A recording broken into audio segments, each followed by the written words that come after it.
Well, hello everybody. This is the local pundit. I am Paddy Power, and I bet all of you were expecting Aaron because this is Aaron's big summer show for all the transfer madness that is going on.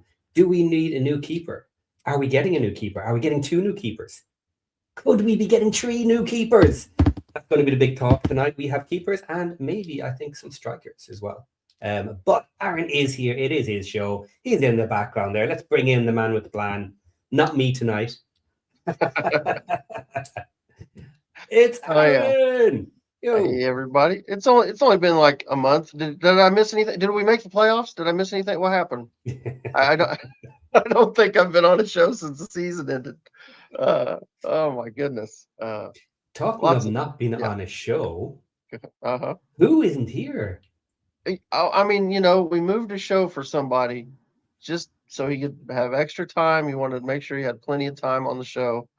And then Ken decided to sleep in. Best I can figure.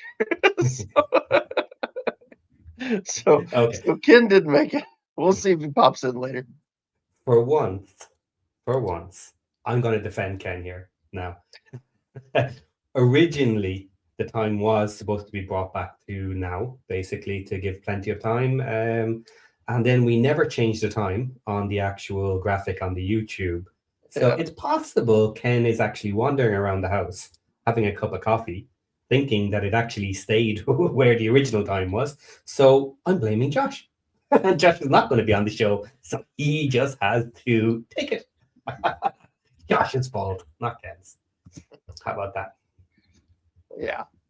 We'll see. We'll see if he shows Seriously. up. We got some I'm people sure he will. showing up. We've got some people showing up in the chat. Nick Donellan. He says your ball's on fire. That's what she said. Uh, Yes, it is. uh, Jimmy John Bengals. Could use some Ken tonight. Great balls of fire. We'll see. We'll see if Okay, he shows. expect him in 20 minutes. Yeah, we'll Is see if he is, shows is up in 20 minutes. expectation. Yeah, yeah. He'll turn up. He'll sit down with a coffee. He'll switch it on and go, "Oh shit, everything's live." What did Oh they shoot. do? Yes, we got uh Tommy's in. Oh, I missed one, I think. These things are moving too quick. Ingram's solo in, yep. Mike is in. Where are the wingback rumors? Don't worry, that show will be coming. Probably we haven't talked about it, but we're gonna do 3 shows. This one tonight, I did it so we could break it up and dive into each position a little more. Um, what I we went kind of not necessarily by importance, just by what I had ready that was going to be easier for me to do basically. So tonight it's Yeah, goalkeepers and strikers. So that's what we because got la- tonight. because last year we went a bit crazy and thought that we would actually get through all the names in maybe one go. No. No, So this year we're just no, taking it yeah, in yeah, stages right from the start. A yeah. little bit We'll more do. professional. We Yeah, we know look better this year. exactly. We're prepared. So we'll get some of these, and these aren't necessarily rumors. These are just what we're doing Yes. tonight is basically just players that I think could make us better. Uh, some of them that we there's a couple that we have been linked with. Um, there's a couple or several that we haven't. Several that you've probably never heard of. I dug deep um, into Europe. Uh, we got there's a couple players in League One. Couple there's some also championship players, Ooh. but I didn't want to just do everything. Just say all the names that everybody always says. I wanted to dig in and go a little deeper and just look for and give us something to talk about. Types of players. What type of player do we want? What if we were to go for a goalkeeper? What type of goalkeeper do we want? If we go for a striker, what type of striker do we want? There's a couple different variations. Guys. I've got some bigger guys. I got some small, speedy guys. I got some, all kinds of different options. Young guys that no, I don't think I have anybody over 28, and he's a goalkeeper, so nobody's super old. But I've got a couple 20-year-olds, young players. So yeah, lots of options. We'll get into it. Um, I am alive.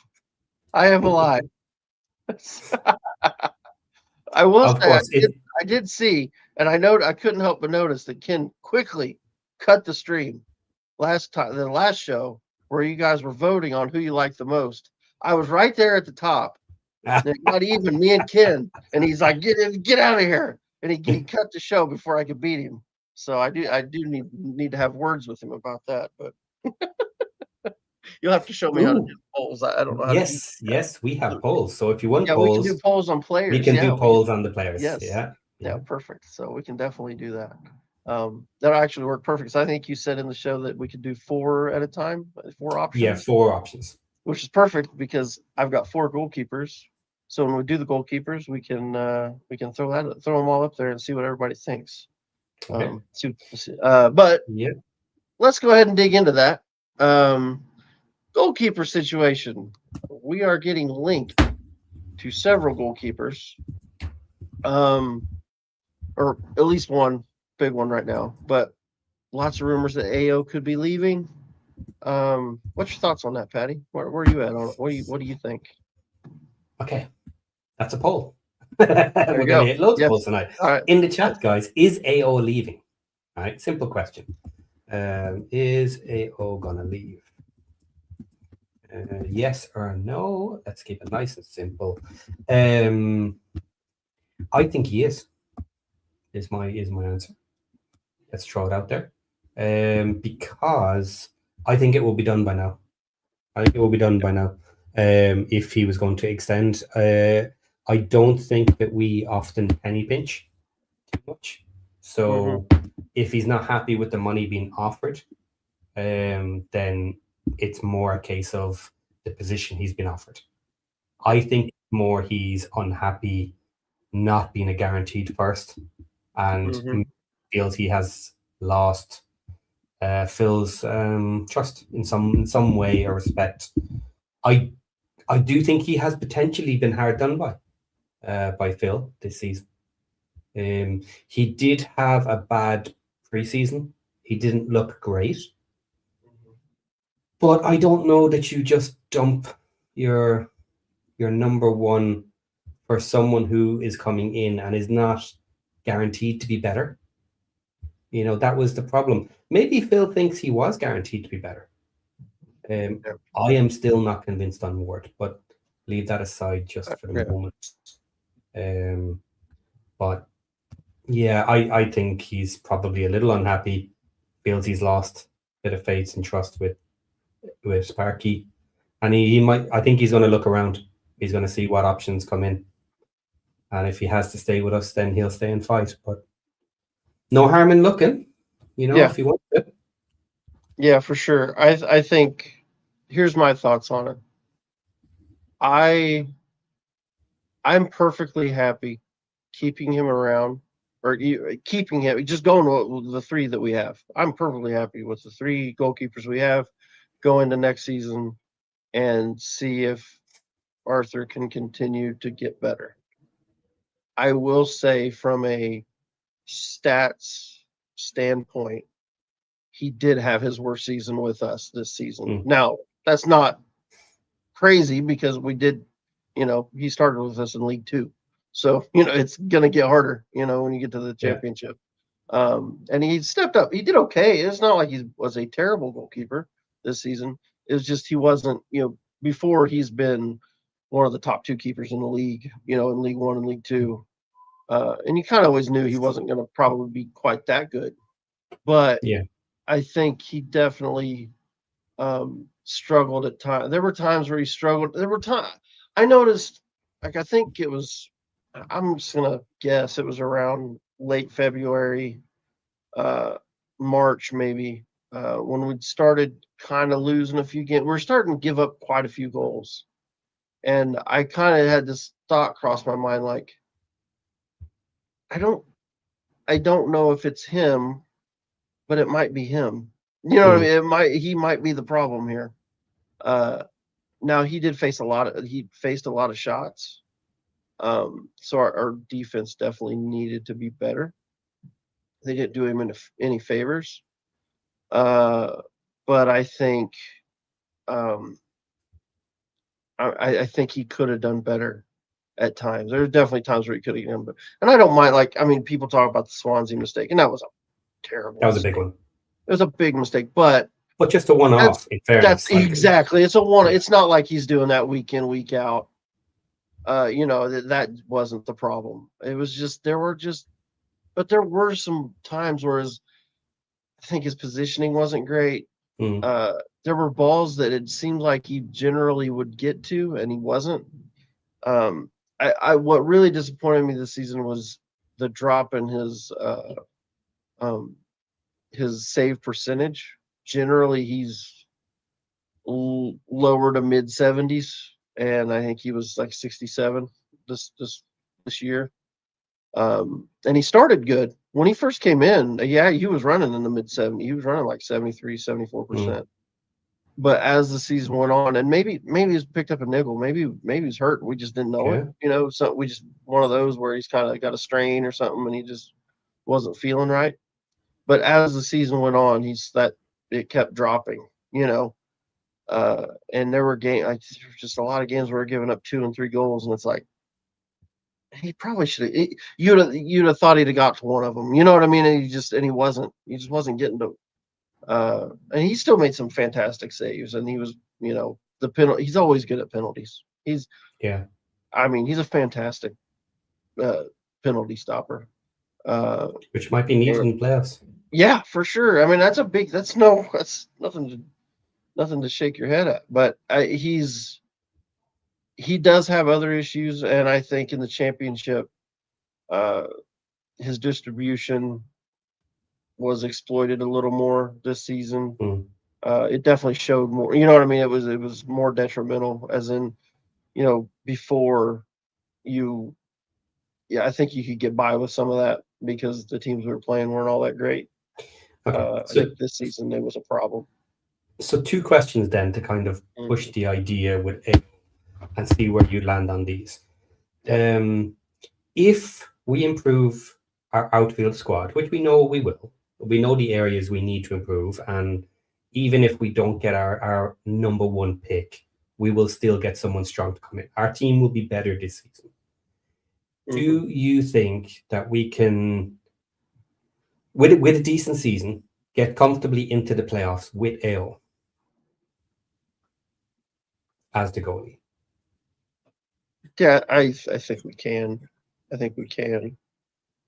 I agree with that. Now, of course, he can't have a bad season, but he has a really off season, so be it. That's one thing.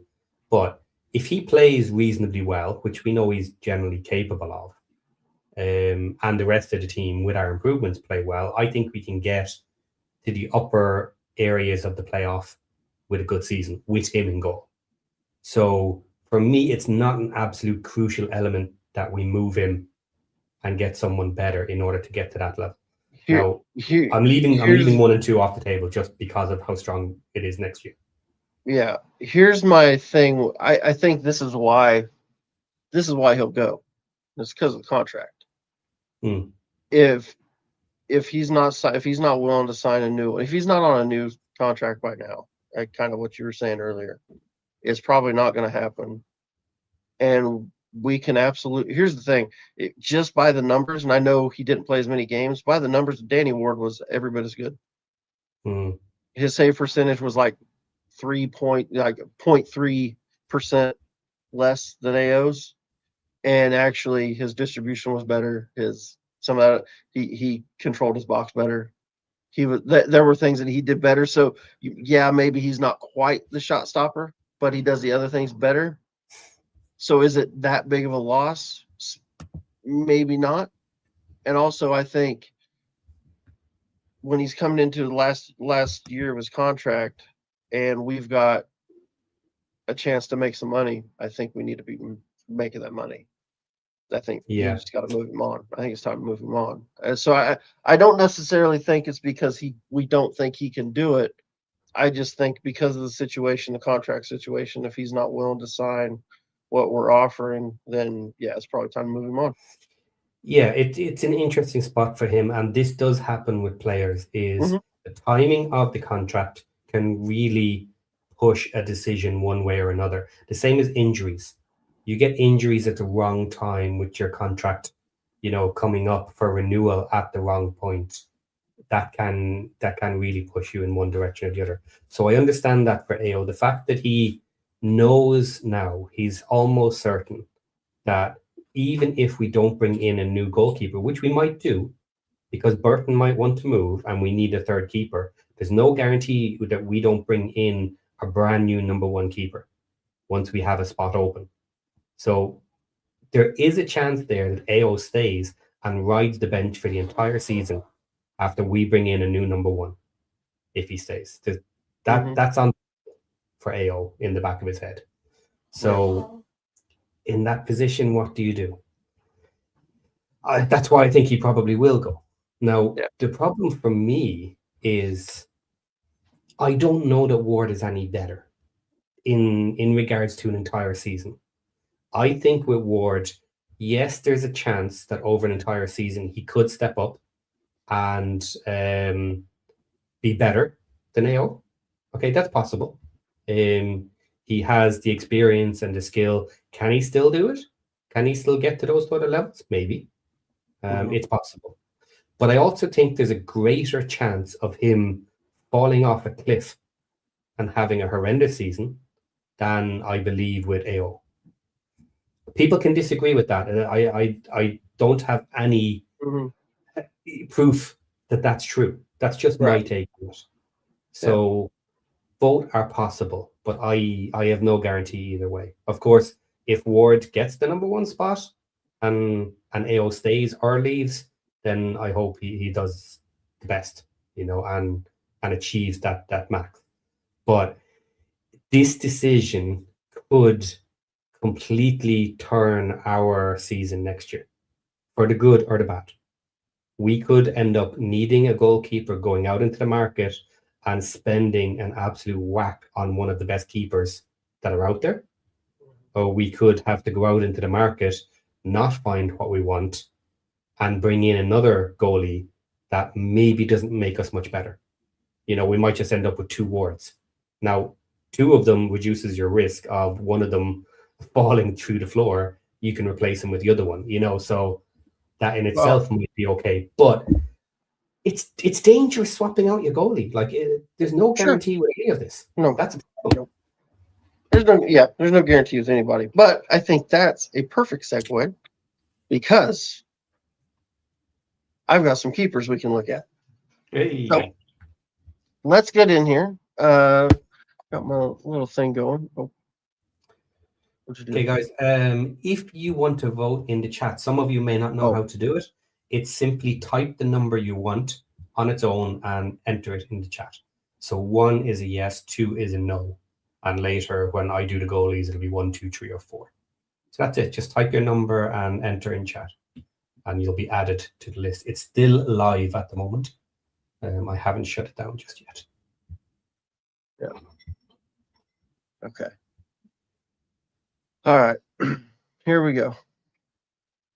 Let's go to our first goalkeeper. Oh, that kind of covers that up. Can you move it? Can we move that to under me, Patty? Yep. I can. I don't know how we do it. I don't know how you do it. Yep. All right. Here we go. My first pick for a replacement goalkeeper, if AO or anybody else was to go, Radek Vitek. Now, this is a player that I think is absolutely better than AO. He's younger than AO. He's got a bigger upside than AO. He was on loan at Bristol this season from Manchester United. Played 41 games. Like I said, he's 22. He's 6'6". He's from the Czech Republic. Big kid. He's a very good keeper. Sean's in the thing saying that Man United might want to keep him. Yeah, I'm hearing there's lots of different things. They either I've heard that they want to sell him to cash in on him now. I've also heard that they might actually want to keep. He's so good they may keep him to possibly put him into the first team. maybe not as a starter, but they want to keep him around. He's that good.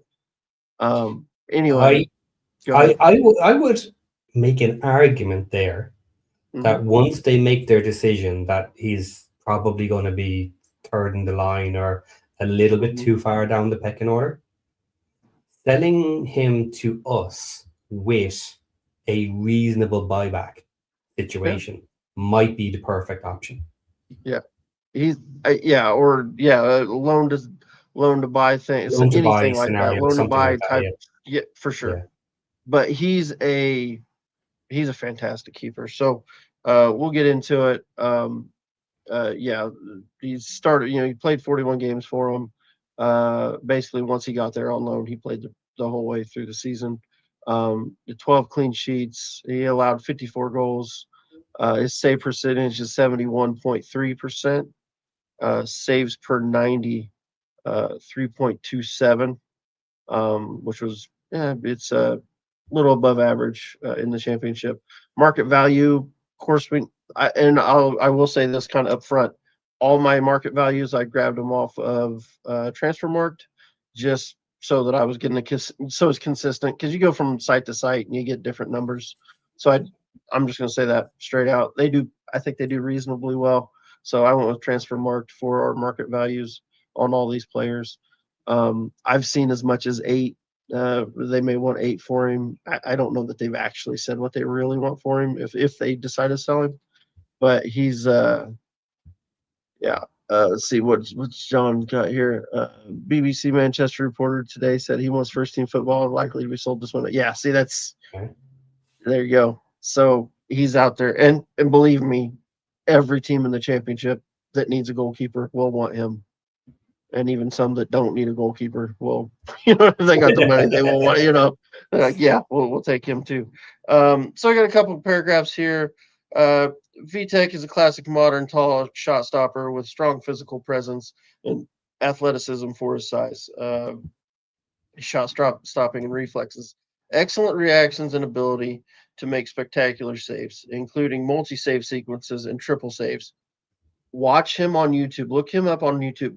There was one, I think was Middlesbrough, where he makes a triple. It's unbelievable triple save. He, I mean, just wild stuff. He's an absolutely unbelievable goalkeeper. Some of the stuff he does, and like I said, he's got a good high save percentage. Aerial dominance. This is a big one. Uses his height effectively for claiming balls and dealing with set pieces, proactive in commanding the box. That's one of those things that we do kind of Yeah. get on AO about. He doesn't quite command his box like you'd want to see him do. He VTech will come up. He'll make high claims. He'll come for crosses. He does for me, I think he does a much better job at uh, at protecting his box than what AO does. Um, and then his positioning, he's quick off his line. He's decisive, strong in one-on-ones. Yeah, he's a good character, supposedly, apparently, to coaches. He's yeah, he's great. Yeah, Johnson in the chat again against us. The lad came for everything. Yeah, he's a fantastic keeper. And I'll be honest, against us, I don't remember him standing out like off the Mm, top of my head, but I'd have to watch the game back. But I can't remember him doing anything wrong either. That being yeah. said, we did put four goals past him this season, so we did all right against him. But Yeah. But obviously, when we're talking about ceilings, mhm, even if we're saying that maybe he's only around as good as AO now, and I mhm, know like a lot of people are saying he's better right now, just right, even if we just say he'll do as well as AO on a solid season performance, that's only year one yeah, because he's 22. He's at the right yeah, age here. So yeah, if he knows maybe it's going to take a couple of seasons before he might be getting to prem ready status, mhm, then we're kind of a nice team to be with yeah, because we're just on the cusp of playoffs. We will be expecting a playoff shot every season. Now, whether mhm, that happens or not, that's beside the point, but that's what we will be seriously aiming at. The squad will be getting better every season. And you've got to say, unless things go badly wrong, the next 3 seasons we'll be aiming to be then up in the Prem, and he could be perfectly ready to continue as a number one keeper in the Prem Yep. at that point. Yeah.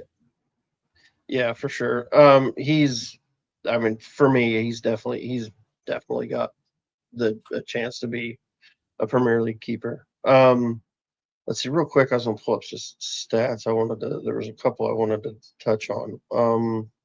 So that I didn't have listed on here. Let's see if I can find it. Where was it?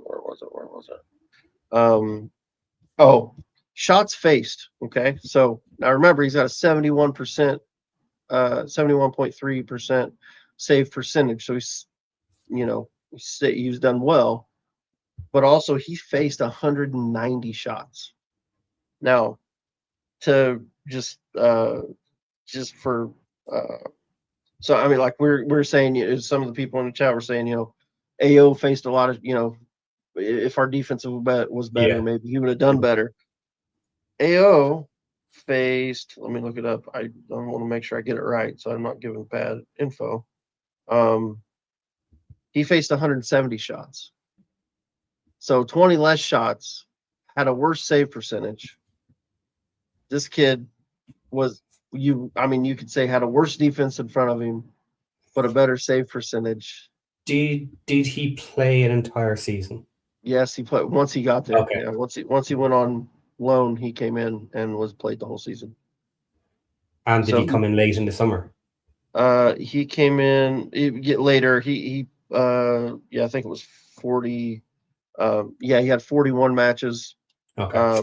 Yeah, so the balance is probably about the same then, Close because AO got pulled out a little bit more. Yeah. Award. Yeah, AO had start and end 38.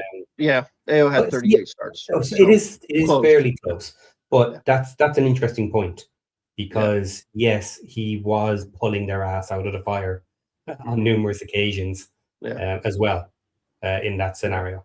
So so it was basically he was kind of under fire, is what you'd say AO was this season at times also, but he handled it better. That's kind of the way I'm looking at it. And like I said, it's all of that plus he's 22.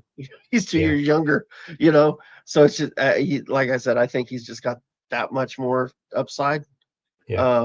He's a fantastic keeper. And I think it won't be easy to find a keeper that's better than AO. I don't think it definitely won't be easy, and it won't be cheap. But I think he's one that he would absolutely be that. I think that would be be an upgrade for sure. Anything else on it?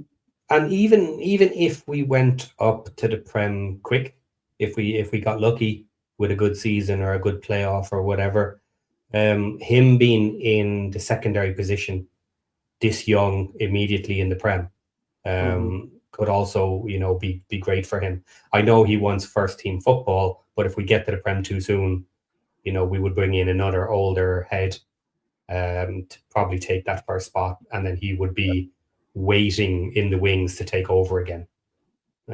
So yeah, I think we're a good team for him if he wants to first team football. Okay, so let's go to our second option at keeper. Anthony Patterson. This is the one that everybody's talking about. We've been linked to him. He's a really good keeper.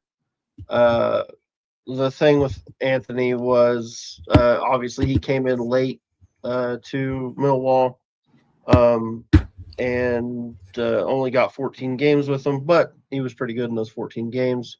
Out of 14 games, he got 6 clean sheets. That's pretty good. Now, you would say they do have a very good defense, so that he's definitely playing with a better defense. But 73.9% save percentage, 2.43 saves per 90 kind of suggests, he does have a better defense in front of him. He's not having to save as much. But with almost 74% save percentage, he's saving what he needs to save. You know what I mean? He's saving what needs to be saved. He's a good keeper. More importantly, I think if you look back to the season before, he was The Sunderland promotion. Sunderland's, yeah, Mm. he was their keeper in their uh, uh, promotion season, and he was very good. He wasn't the best keeper in the league, but he was good. He was really good. And James, I don't want to keep her understand. I do. You know what? That's a fair shout, because I think if there's one thing you would say about him, he is only 6'2".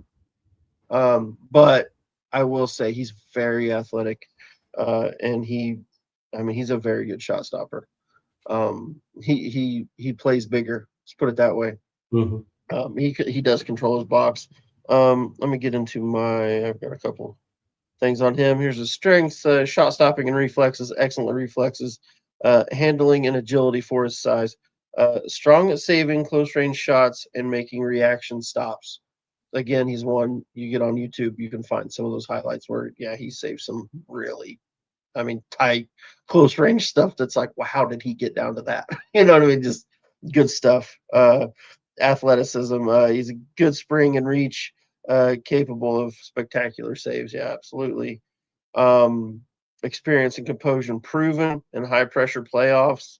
Consistent starter in the championship. Good with his feet, distribution and build up, and he's good at long passes. Long balls too. He can kind of do it all. Clean sheet record: 34 championship clean sheets in 147 games. So he's got lots of experience at this level. He keeps a lot of clean sheets. He's a very good keeper. Yeah, is Sean saying, is he worth 8 million? No, that's a good shout. I don't know. Is he worth 8 million? I'm not sure. Oh, we got somebody. We got somebody in the background who wants to hop in and say hi. Bring him in. Curious what his thoughts are. John, what's up, buddy? Champ chat. Champ J. There you go. Wrong day. Damn it. Yeah, something like that. Something like that. What do you think? You've been listening. What do you think of Anthony Patterson? I think he's a good goalkeeper. I think, as Sean said, I kind of question whether he's worth 8 million quid. But then again, I'll be honest, the market, or I say the market, some of the figures banded around for some players this window have blown my mind, to be honest. Yeah. So, if Tommy Conway's valued at 12.5 million quid, who's to argue at Anthony Patterson at 8? I don't know, Shoot. Yeah. And see, that's what's interesting. I've got the next two keepers are both out of Europe and, much cheaper. Going to be much cheaper options. Right.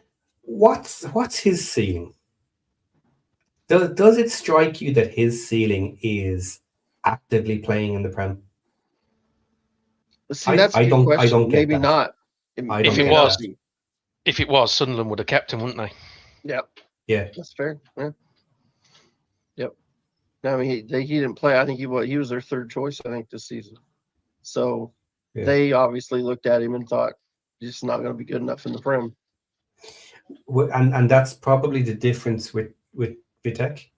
Now, maybe he doesn't make it either, but as I kind of commented earlier, he's young enough to come up to the Prem with us and become our second keeper, or even our third initially. Like if it happens really quickly, he could still grow into it and become our keeper a bit later. I don't see that with Patterson. Now, he might be fine for a championship to get us up there and maybe end up third keeper for a season. But usually what happens with the keepers coming up from the championship is they're kept for the first 6 months as the third keeper. Then you don't have any injury problems. And come January, you're potentially upgrading keepers again. Yeah. Because you're trying to find one that's really good enough.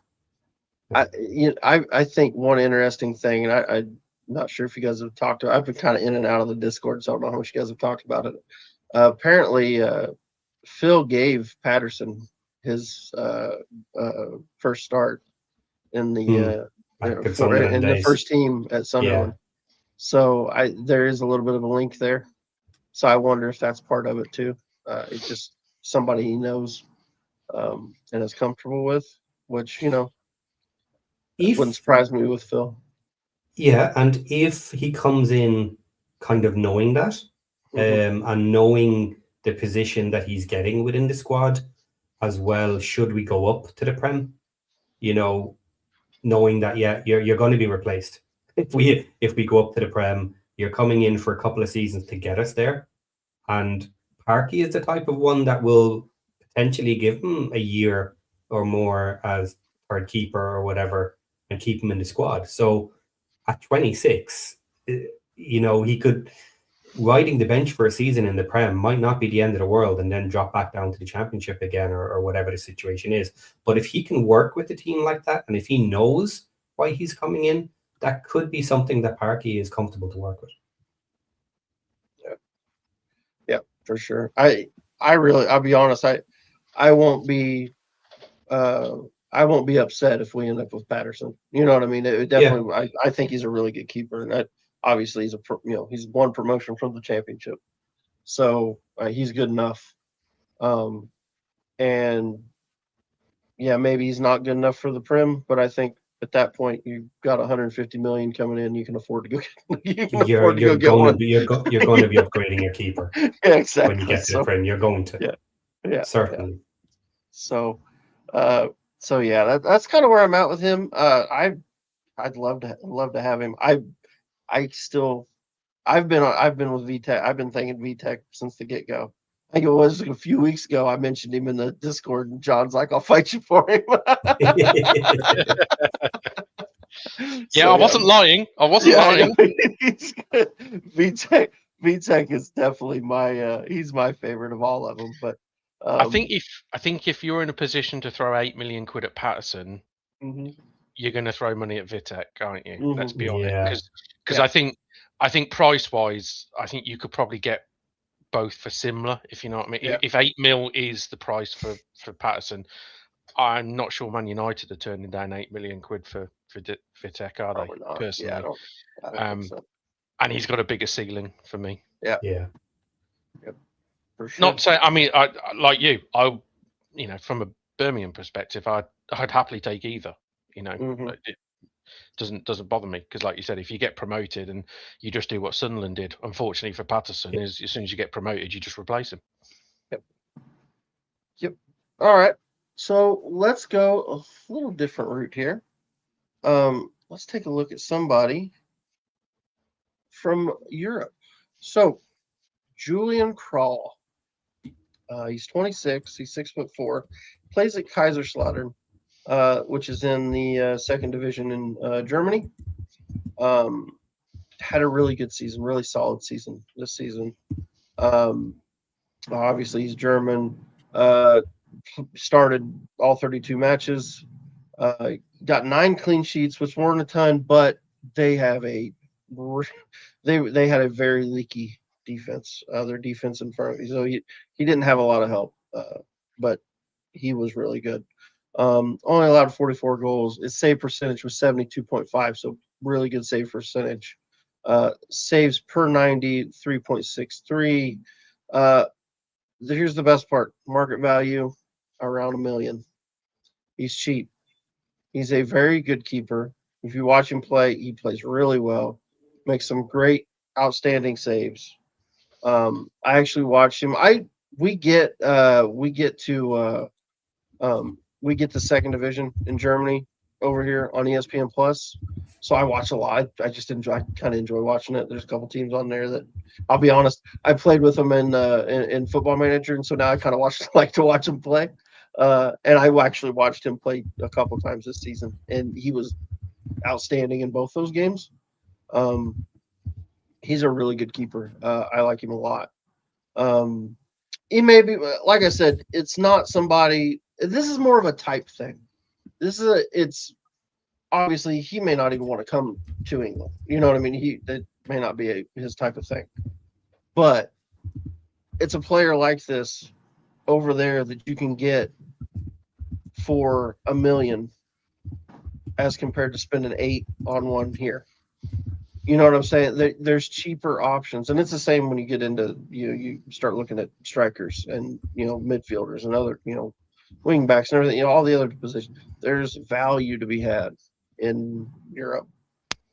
So you get a player like this. He's a really good. He was one of the best. He was one of the best keepers in the second division of Germany this season. He stood out. He's probably going to get a move. I think they were talking. Who was it? I can't remember who.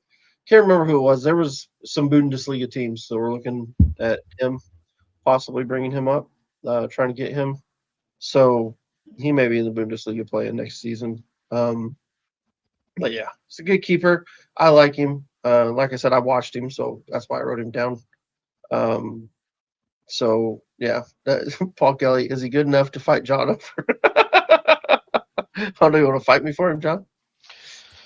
I can't lie and say I know of him. No, So, don't know anything but about him. I think the thing with goalkeepers though is it's unlike other players, isn't it? I mean, whenever you buy players from overseas, there's always that acclimatization. Can they cope with the English? You know, all that Yeah, stuff. yeah. For me, goalkeeper doesn't enter that discussion because Mm. there's no acclimatization. Yeah, Yeah. you could argue. Do they command the area? Do they come? Maybe that is a, shall we say, a tweak they may have to learn. But on the Yeah. whole, as the position goes, it don't matter, does it? As long as they're Exactly. decent. Exactly. As long as they're comfortable with the English Yeah, yeah. and Right. communication with the rest of the team. Mhm. Now, the majority of European players who want to play at a high level are going to have high level English. They know they need to have it, if they want to move, if they want to maybe get to the Prem or whatever at some point. And most Europeans have reasonable English anyway, kind of, unless you're talking about Spain, Italy. They're not as good. I mean, he could come to Birmingham and he could shout in German because we have an Austrian and a German centre. Fits right in back there, doesn't he? Exactly. Yeah.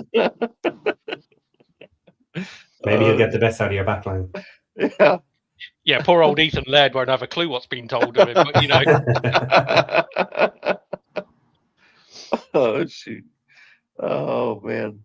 Yeah, I can hear it now. Yeah. 999, and the striker's looking back at him like, "What? You what, bro? What? Yeah, what do you want?"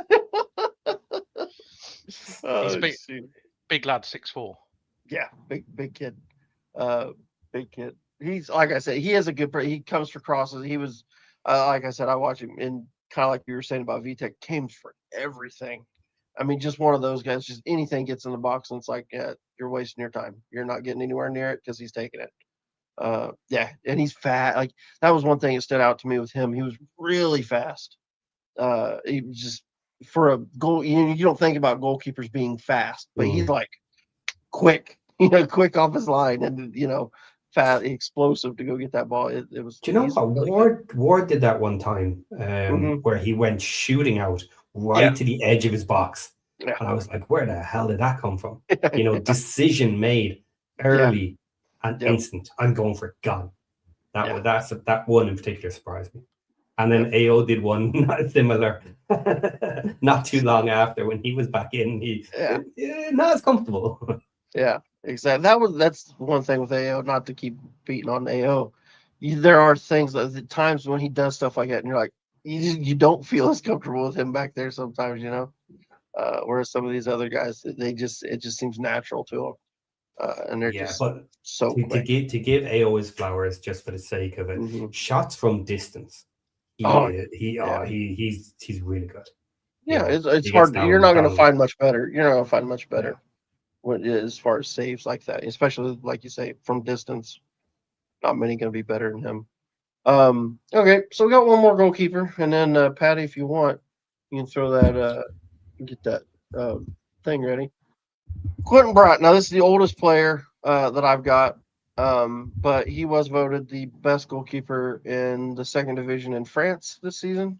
Only thing I saw of him, I just saw some stuff on YouTube, highlight stuff. So I can't act like I know a ton about him. But it was just another good keeper that's not going to cost a ton of money. Might be interested in coming over. Again, he's 28. Maybe he's settled. Maybe he doesn't want to. He's from France. He's playing in France. He's probably happy there. But a player like this, he's 6'5", big. He played every game. He's got 7 clean sheets, allowed 39 goals in 34 games. I mean, that's pretty good. That's pretty good. Save percentage 76.1, by far the best save percentage of the 4 that I've used, or shown today. Really good save percentage, and he's another one. You watch him on YouTube, and he makes some outstanding saves. So is there could you say, well, is that division that good? Is it a good enough division? Maybe, I don't know. I don't know how the second division in France compares to the championship. I'm sure it's probably not as good, but I mean, he's making some great saves, and he's got a great save percentage. Big kid, he's a leader. We know Parky likes that. He's I don't know if he's not the captain, but it was mentioned in one of the things I was reading on him. He was a big leader, and he's known as a leader. So he's big. Another one that just controls his box, comes for everything. But again, he's 28, so he's not getting better. You know what I mean? He's not going to improve. He kind of is what he is. But I mean, he was, like I said, the best goalkeeper in that division. And if you could get him for $1 million, I mean, not bad, not bad. If you could get him at a reasonable price, which it appears you can, I would replace Burton with him. Or even if AO goes, but if Parky absolutely believes Ward is good enough to be number one for the season, then I would bring in someone like this. That is not a guarantee as well, right? But is worth the shot, because he could come in and take that number one spot from everybody if he steps up and shows it. If Parky's not sure about Ward, this wouldn't be my choice to come in as number one. It's a little bit too maybe not. It's iffy. It's an iffy one. It's hard to say. It's one of those things like, does it translate? I think Sean was saying he thinks it's basically League One level. It maybe. I don't know. I'll be completely honest. I don't know enough about that division. But I was just looking for players that were high end of that, in different European division. And he just kind of that 76.1 save percentage was like, oh, that's pretty fucking good. You know what I mean? And here's always the question though as well, right? He's got age, he's got experience, and he looks good. Yeah. If he is technically League One, because second division in France or whatever, if you plug him into a better team, is he the type of goalkeeper that will step up, and it's the rest of the team that are letting him down, rather than the situation that he's not good enough? Right. Yeah, exactly. And you just don't know. You don't know. It's a risk. It's always a risk. Of course, yeah. And like I said, I was telling you beforehand, when I was kind of putting things together, when I was doing all the scouting stuff, I didn't really go that deep into keepers because I didn't think we'd be addressing it. Now it kind of seems like we probably will be addressing the keeper. So I kind of wish I'd have dug a little deeper. I could have probably come up with some better options, but it was just, I didn't think it was that big of a deal. And so I was just looking at, we'll throw some names out there, and just good, solid keepers that are good in other divisions, and it can probably play well for us. So there you go. There is the poll, everybody. So of the four keepers, who do you think, or who would you like? I think I know who's going to win, but we'll see. It'll be interesting. Yep, there you go. I think he's probably the winner.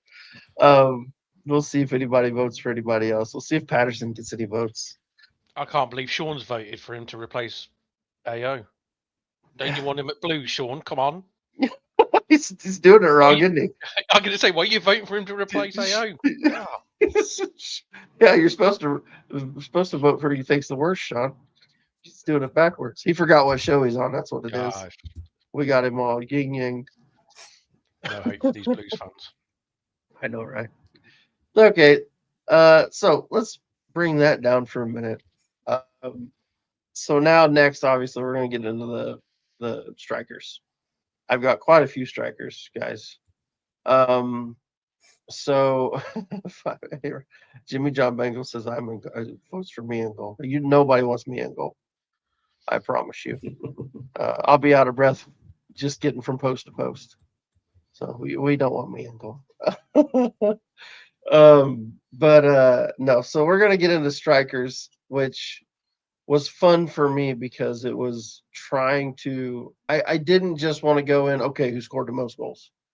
You know what I mean? I didn't want to just I want a guy that's, I'm only gonna put players up that scored 15 or more goals or whatever. I wanted to go in different places and get players that you find players that yeah, they can score goals, but also they've got attributes that we're looking for. Mainly speed.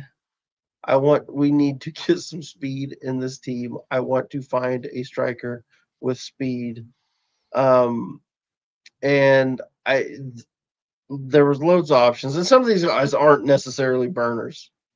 There's a couple of them that are absolutely speed demons, but there's a few that are they've all got good pace. None of them are, they're not. Most of them aren't like blow away, but they've got enough to be dangerous.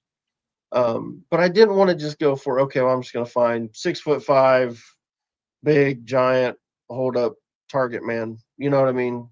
Because I don't think we need to try to replace Kiefer. You know what I mean? We've got Kiefer. I don't think you need to replace him necessarily. Me personally, I would like to find a different option. I want something else, something we don't have. And I think it was good for us when Smith started playing. It was just different. You know what I mean? He looked good because he kind of brought a different element to the team. And I think he's the type of player that it's just he's a different player to Kiefer. Kiefer's fantastic, and I'm definitely not disparaging Kiefer. Kiefer was fantastic, especially the first half of the season. He was fantastic for us. But then he kind of slowed down towards the end, and it was good to have a change of pace and have somebody that was a little quicker, running behind, put a little pressure on the defense. And so I was kind of looking for players like that, and really I was looking for some players that could ideally do a bit of both. Some of them can do both. But I've got players from League One. I've got players from Europe. I've got players from in the Championship. There's all over. I've got players that are probably too good, that are probably wouldn't come to the Championship, but they're worth a shot. If you could get them, it'd be fantastic.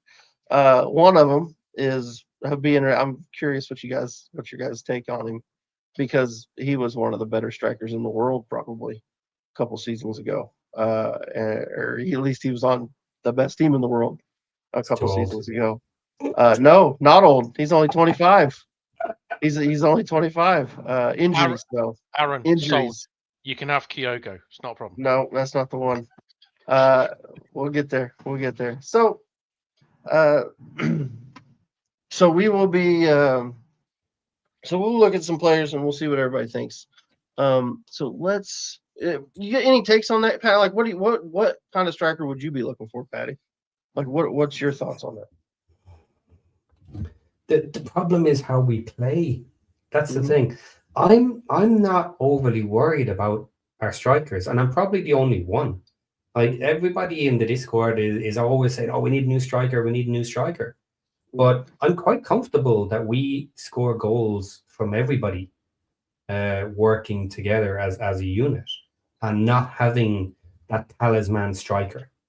I do worry if we end up splashing out 12 million on a fancy striker, that he's not going to get the service he needs, and everybody's going to keep passing to him and expecting him to be the new Mullen 2.0. So that's what I more worry about.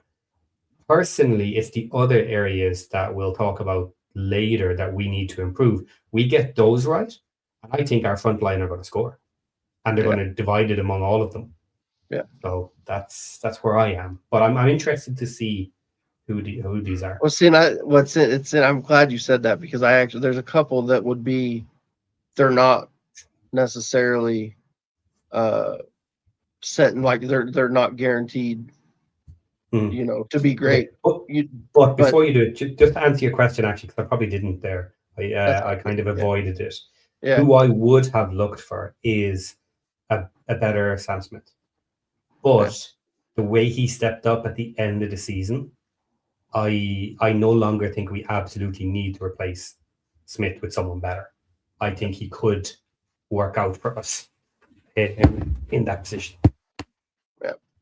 Yeah. See, there's a couple. One, we'll get to them, they're young, unproven, but they have potential, really good potential.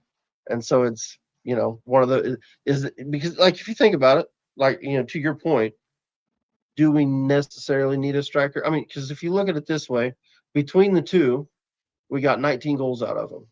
Now, if you had one guy that played up front all season, he got you 19 goals, I think you'd be happy with that, right? Mm-hmm. Well, we just used two and got 19 goals out of them. So I think our striker position actually did pretty well this season. Consider we used to play with a one. We play with a one striker. It's not like we're playing with two. So, yeah, Broadhead is the one kind of concerning player for me, where I do believe he has the potential and he's good enough to command a serious spot this season, but he needs to change up some of his play style. He is not clicking into gear with the rest of the team. Yeah. Now, you can say he's out of position, or we're asking him to do things he's never done before. Okay, step up to the challenge. Yes, we're asking you to do things you've never done before. I'm hoping this summer season has allowed a bit of that as well. That he'll work with that a little bit more, and he's been considering it throughout the season, and comes back looking like the old Broadhead, just doing different things, or in different ways. I think the injuries in other positions hurt him more than anybody else this season, because it caused for one, it caused us to change when we had our midfield rolling, and we were running that 3-4-3. He was starting to he found a happy play. He was playing really well. He had a stretch where he was playing. When we were at our best this season, he was playing really well. And we were playing a lot of really good football. And then just a couple injuries kind of threw a wrench into all of it. And it seemed there were times where he looked lost out there, and it was weird. But I think it was because I think he felt like I think he was trying to do too much to help cover things, and wasn't just focused on what he needed to be focused on to that point. But let's get into these strikers. Let's pull this back up. So, number one, Ellis Sims. I think this is probably one of the most obvious ones. I mean, I think there's going to be a lot of teams in the championship after Ellis Sims. I don't think Coventry are going to keep him. They'll either send him out on loan or sell him. I don't think they'll look at him as a Premier League option. I mean, he only started 15 games for him this season anyway. Despite that, he still scores 13 goals.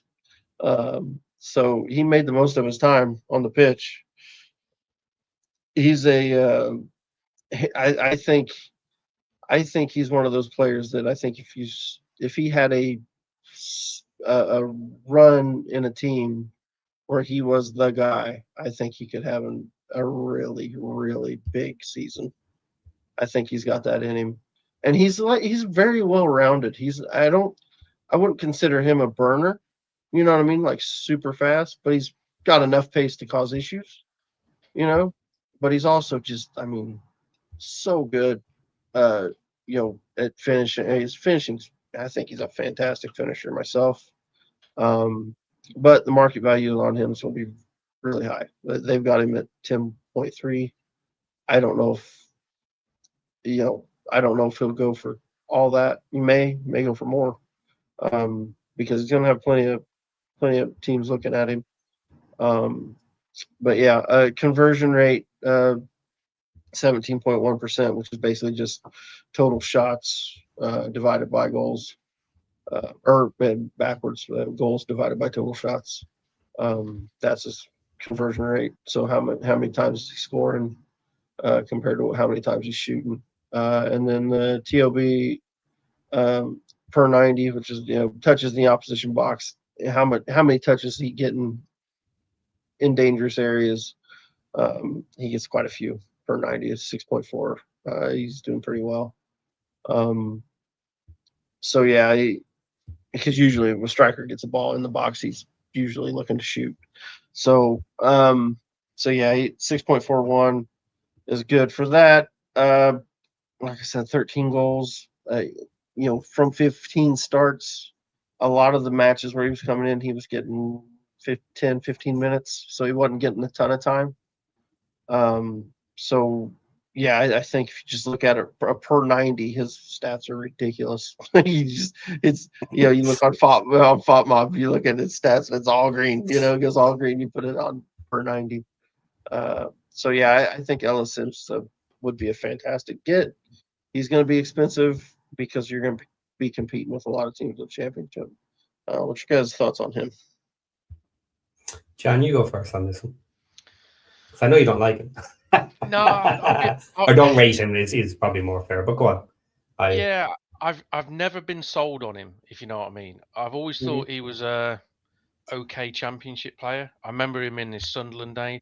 He's never a player that I've ever seen on the pitch and gone, he scares me. He's never been that player. Granted, I think he had a really good season for him last season. I do caveat that with it was for Coventry last season where they scored a bucket load of goals. Yeah. So it's kind of hard to look bad in that front line.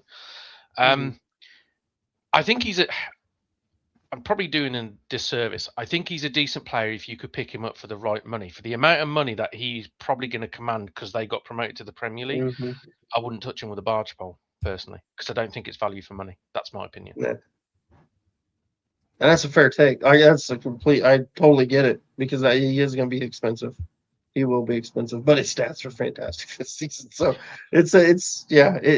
I think he fits us too. I think he'd be great for us because he can be a target man. He can do a little both. I think he's kind of that in between Kiefer and Sam. You know what I mean? He can do kind of all of that. Do you know where I think he falls over for you guys? Is his work rate. He's what I call he's a bit of a lazy player. It was what cost him his starting lineup place at Sunderland, and ultimately it's what cost him his starting lineup at Coventry. He doesn't do enough work off the ball, really. I'm not sure that would work with Parkinson, knowing what the way Parkinson is. Yeah, and that's a fair take. Fair point. Question with that one though is he truly lazy, or did he just have the ability to be lazy in decent teams? Well, Sunderland weren't decent at the time. Yeah, maybe. It's a bit of a horrible take because I've seen plenty of strikers that have looked lazy playing for Blues, but they're not lazy. It's just their makeup, just the way that their style is around the pitch. It's just every time I've just seen him, it's just kind of like, chasing down his work rate and stuff. You just think you could do more. I always find him. He's a frustrating striker because you think you've got much more natural talent and you could be better than you are. You just don't seem to. It just never seems to materialize for me. Yeah, and as I mentioned earlier, like I don't necessarily think one of these talisman strikers is perfectly suited to our team, and someone like Ellis Sims could come in and be one of the group a bit more. I think might get rotated on occasion. Might come in for some late minutes with the rest of the squad as well, but. If he puts the work rate in, he'll get the starts, and that's one thing with Parky as well. Is he doesn't like the laziness, and he'll hammer you for it. So could Parky beat it out of them? Yes, as long as he's not a purely lazy person, you know, and I'd say most of them aren't. And you're scoring that many goals, it's like, okay, yeah, Yeah. maybe he likes to hang around waiting for the goals a little bit more Mm-hmm. than you might like or whatever. But no, looking at all the stats and all of that side of it, yeah, I like him. I think he could do well for us, and I think he could mix nicely in with the group potentially that we have. It's the price tag for me that just Yeah, I wouldn't and say scares me. It's yes, I agree with that. Fair enough. But for me, I tend not to focus on it too much because A, I don't believe it'll be that much. And I do kind of trust the club not to go absolutely ridiculous. They Here's haven't the yet. here's the other thing too. Could get him on a loan. mm, Yeah, You loan to know, buy it or doesn't something. Who necessarily knows? have to Yeah, be. You don't have to buy him. They yeah. could loan him yeah, out, and you could get a better deal on him that way. I mean, you're gonna have to pay something, but it won't be. You won't have to spend 10 million on him or something. That might be the best way to do it.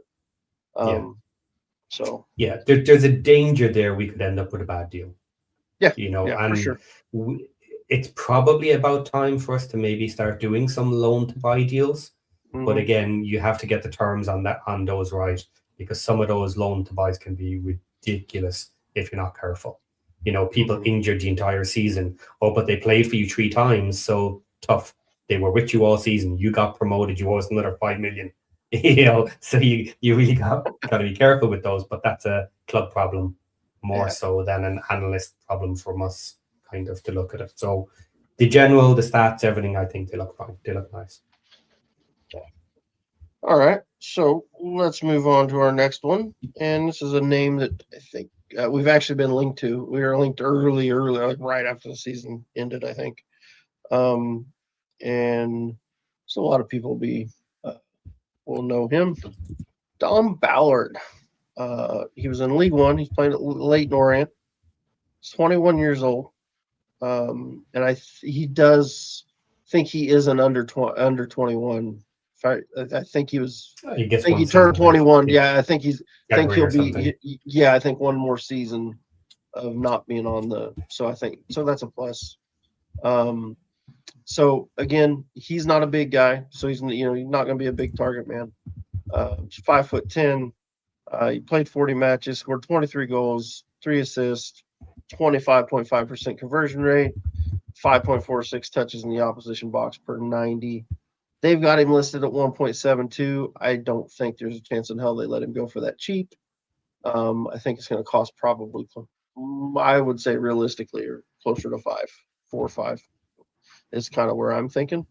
But like I said, I've just gone with transfer marked on that. So on the market value. He's an interesting one because he's definitely different than what we have. He's definitely different. He's a different player to what we have. Um, so for me, I think he falls more into the Paul Mullen type striker, where he'd probably be really good off of playing off of another player. Like if you went with a 2 and you paired him with Kiefer and let him play off Kiefer, I think he'd be fantastic. So it's just a different type of start striker. Um, but he's banging in goals in League One. Um, let's see, I do have a little couple paragraphs here. Where to go? There we go. So uh, he's a natural goal scorer with predatory instincts, clinical finishing, and a confidence in front of goal. Key attributes: he's exceptional conversion rate for his level, uh, high shot attempts and goals per game output. He scores with both feet and has shown composure for volleys, headers, and poaching.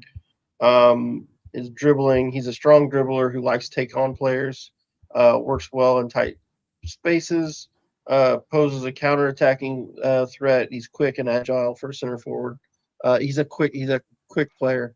See, I don't think he's a Sam Smith, Sean. Sean's saying he's TV version of Sam. I think he's different. I think it's a different player.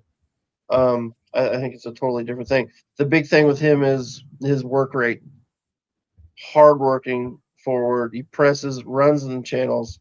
He's suited for a high intensity systems. Uh, he's described himself as fitting with managers who want energetic strikers.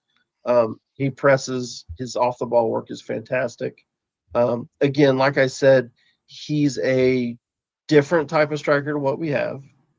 Would probably work better in a 2. I think if you like I said, if you partnered him um, with Kiefer, which we've seen Parky go to that, the 1-1 instead of the 3-4-3. We went to the 3-5-1-1 or whatever you want to call it. And so if he did something like that and just played him, maybe played him a little tighter, don't drop him in the midfield as much, played him up with Kiefer and just play off of Kiefer, I think he'd be fantastic. He's young. He's going to get better. I think he's going to be a player that more than likely in a few years is going to be a really good championship player. But like I said, he's different. He doesn't necessarily fit in with what we do now. So you would have to change things a little bit. And would we? I mean, I think if you went back to more like playing the way we played in League Two, where we played the 5-3-2, and it was Mullen off of Fletch or off of Ollie Palmer, more of that type of stuff. I think he'd work. And he runs all over the place, but he scored some bangers. I mean, he scored some unbelievable goals in League One this season. So I like him. Price tag, he's not going to be cheap, but he's not going to break the bank either. So it's one for the future. Like I said, he's also one that you won't have to register him this season. So he'll be, that's a good thing. That saves you a spot on the roster and a player that could, you would expect would be contributing at least some, So it's it's an interesting one. What do you guys think of him? I worry about the talk of going back to our old style football. We played some of our best football this season with our diamond center, our square center. So yeah, I don't really want to go back to that. So the question then kind of is, I like all the metrics. I like the way he's described.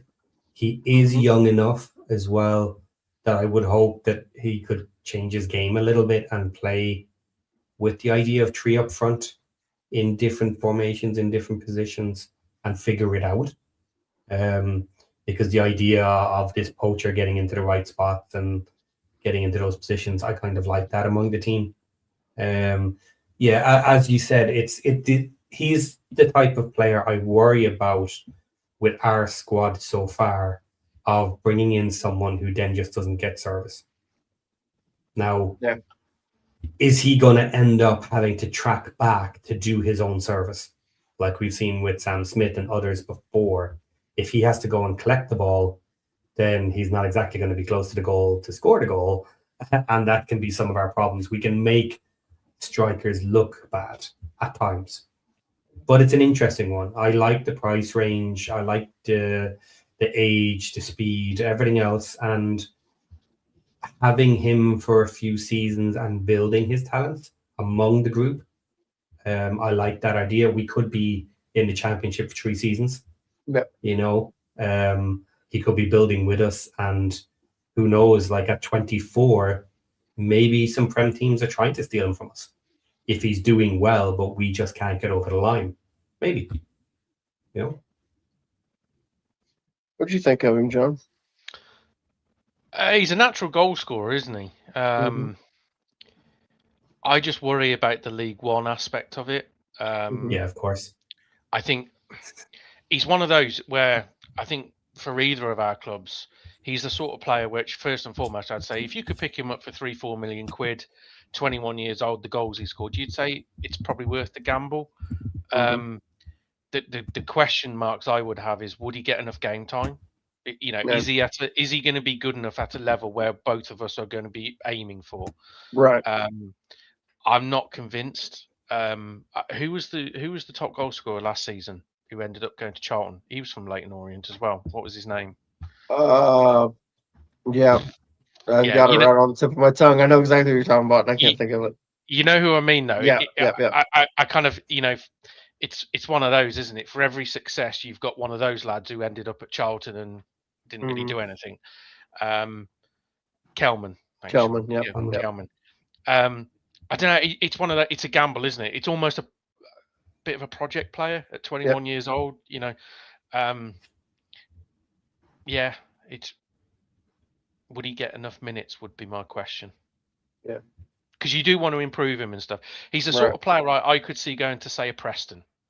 Going to Preston, banging in a load of goals, and then he's the sort of forward that both of us would be looking at after he's done it for a season in the Championship. You know what I mean? Right. I'm not convinced both of us in our current condition would look at him and say, let's take a gamble, because I'm just not sure I'm not sure either of us would merit him enough game time. That's the problem with going a league down. If you're not in a position to give them a lot of minutes in order to truly push them on. And I suppose it's somewhat comparable to Sam Smith. So can he do it at this level? But we brought in Sam Smith from Reading and brought him up a level, basically, with us. And we saw last season that he wasn't first choice. We brought in new players above him, kind of on the assumption that, coming up a level, maybe not able to do it, or simply not necessarily guaranteed yet. So it's another one of those risky ones that could pay off, but maybe not. Like, we still have the question marks with Sam Smith now for next season. He did well last year with the minutes he got. He got some nice goals for us. Would you be starting him all season? I mean, probably not. I don't know is the answer. Again, Yeah. Can he repeat it? Can he, like, if you gave him the minutes all season, maybe he bangs in 15 goals. Yeah. Or more, but maybe not. Like, that's always the question when you're bringing people up from below. I think the other thing is Sam Smith gives you more as well. He's got more to his game. I haven't seen Don Ballard play, a lot. I have seen him, but he strikes me as he's a goal scorer. He's that fox in the box. Yeah. He's at the end of things.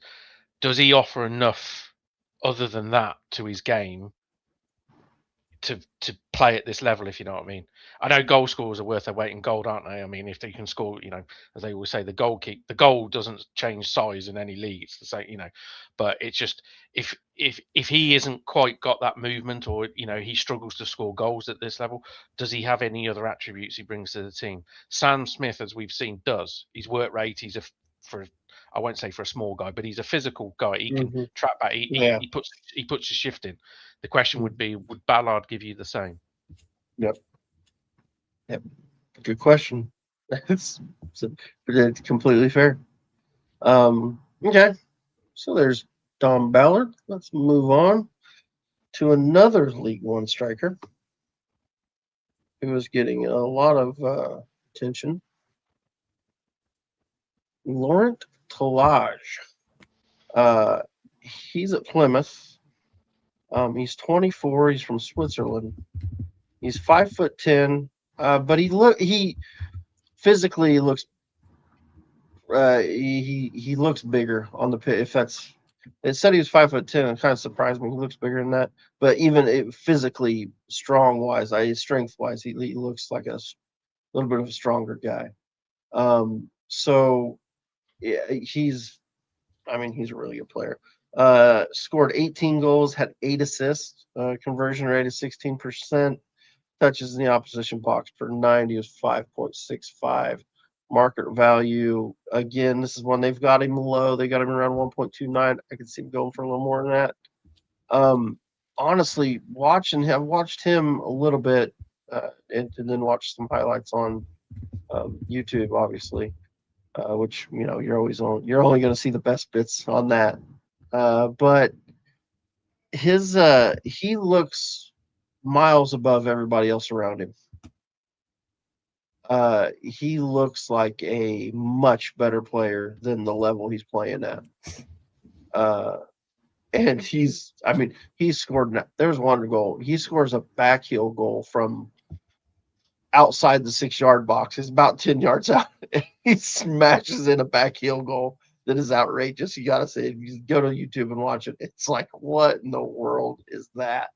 And the keeper's like, it's funny because he's got his back to the keeper. He never looks, nothing. The ball comes to his feet and he just smashes this thing back heel. And the keeper's not even ready because he wasn't ready to go for it at all. It was an awesome goal. But he does his passing is ridiculous. Some of the passes he makes, he's a very intelligent footballer. You can see it, like he's smarter than the people. So you remember, like when Patty, you'll know exactly what I'm talking about. When we'd had Fletch on the pitch, and you could just tell he was 3 steps ahead of everybody around him. He looks the same way. This kid looks 3 steps ahead of everybody around him. You know what I mean? He's obviously the best one out there when he's playing, or when I was watching the stuff that I saw. I think for me, I would much rather go for him if it was between him and Ballard, I'd go for him. I think he's just I think he's ready for the step up. I think he's a better footballer, more complete footballer, and he's a little older. He's 24, so he's got a little more experience anyway. But yeah, he looks it. He looks it. I mean, you can just see it when you watch him. He looks ahead of everybody.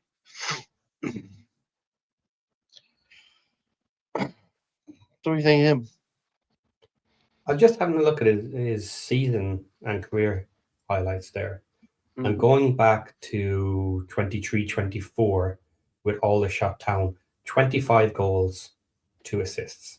Yep. Then next season, Port Vale, 24-25, he has 15 goals, 9 assists. Then he only played a couple of matches, started last season with Port Vale, scored 1 out of 4 matches. And then, including cups, I'm assuming here, 21 goals and 8 with Plymouth. Being the difference. So there's some serious numbers at the different levels, and consistent. I know that they can be different levels and whatever, but he's progressing, he's moving up through the levels. There's some serious numbers. Yeah. I'm telling you, I look at him when we get done, get on YouTube and watch some of it, because it's just obvious that he's a step ahead of everybody. He screams Vardy vibes. Absolutely. He really does. I don't disagree with that at all, Sean. He does. I don't know. What do you think? Have you seen him at all, John? Yeah, I've seen him a little bit. I think I watched a couple of Plymouth games last season, actually, and he kind of stood out. I think he looks ready for the step up. I think it's a natural progression thing. The one thing, Plymouth will drive a hard bargain. They don't let players go for cheap, so he will cost money. So, which again, I think probably works in a few clubs like ours' favour if we were looking at him, because I don't see the likes of the Prestons and your lower mid-table to I'm not sure they're going to be able to spend the sort of money that he's going to demand, because it's going to take 5 million plus to get him. Yeah, I would imagine. Maybe more. But yeah, he does scream of a player ready to make that step up. But again, it's one of those. It's being ready and looking like he's got to get game time. That's the key. He's got to play football. Yeah. He actually looks more. When we're talking about Sam Smith, he's actually built more like Sam Smith for me. He's physically bigger. He's stronger. You can see the strength he's got. He does remind me more of Sam, like Sam, that way. But I think he's probably, if we're honest, probably a little bit better footballer. He's just his passing, I think, and it just, like I said, he looks a step ahead. You know what I mean? He's seeing things that the other guys maybe aren't quite seeing it, but he's making things happen. Yeah, he's special. I think he's gonna be a really good one. He's the sort of player that in 12 months' time, if you sat here and he scored between 15 and 20 championship goals for whoever, you wouldn't be surprised. No, not at all. Absolutely not at all. He's cool. I like him. I like him a lot. Between the two, for sure, I think he's the he'd be the one of the two League One players that I've got. He would be the one I would take a punt on for sure. 4 years younger than Sam Smith. Yep. Would you expect it's Sam Smith's minutes he's stealing? Probably. Yeah. Which is interesting considering Sam Smith ended up with so many goals last year. Mm-hmm. Yeah, and this is the thing. He had a really good finish to his season. He stepped up and he showed he can do it. Yeah. But it's all these caveats. He came up with us first year in the championship and wasn't guaranteed kind of first team minutes and did the best with what he has. So these are the breaks. These are the hard decisions to make. Yeah. You know. Yeah. And it kind of depends on what Sam Smith wants to do. We have mentioned about Sam not getting enough minutes with us anyway, and maybe he's not going to get enough minutes. Maybe he should go out and look for a starting spot with another team where he can play all season and end up with 15 plus for himself. What do you remember off the top of your head how long we got him under contract for? No, but I assume it's 2 seasons. Yeah, 28, I would think. 28, yeah. I think only DKD might be on 29 now. Okay. Of the new signings. Gotcha. I think it's 28. I think the other thing you have to take into consideration is that Sam Smith over the course of the season has proven to be a championship player. He's proven at the level now. He's put the hard yards in. You'd say he's a proven championship player, which is what he's got over this lad. As much as we've just talked this lad up, this lad's not proven in the championship. Sam Smith is. Yep, absolutely. That's true. I mean, which is one of the reasons, like, if you're going to start picking and choosing, Dom Ballard has the free season. Yeah. Where he's not part of the squad. You don't have to register. So you could afford to bring him in, not take a squad spot, and not have to potentially shift Sam Smith. Yeah. You know, if choices start to come down to that. Now, we do have one attacking spot available anyway. Yeah. And maybe when we're done with this, we can discuss one or two and a few of those other issues. But yeah. Interesting player. I like him. All right. So let's move on to a kind of a completely different type of player. This one I think is interesting. I'm really interested to see everybody's take on this one because I don't know that it's doable, but I also think this is the type of move he's going to end up having to make. Victor Boniface. Victor Boniface was the starting striker for Leverkusen in their unbeaten season. He was unbelievable. He was really good. Big, pacey, not super fast, but enough to cause issues at the highest level. Problem with him is injuries. He's basically been injured for 2 seasons. He's not been able to get on the pitch. They sent him out on loan to where was he at?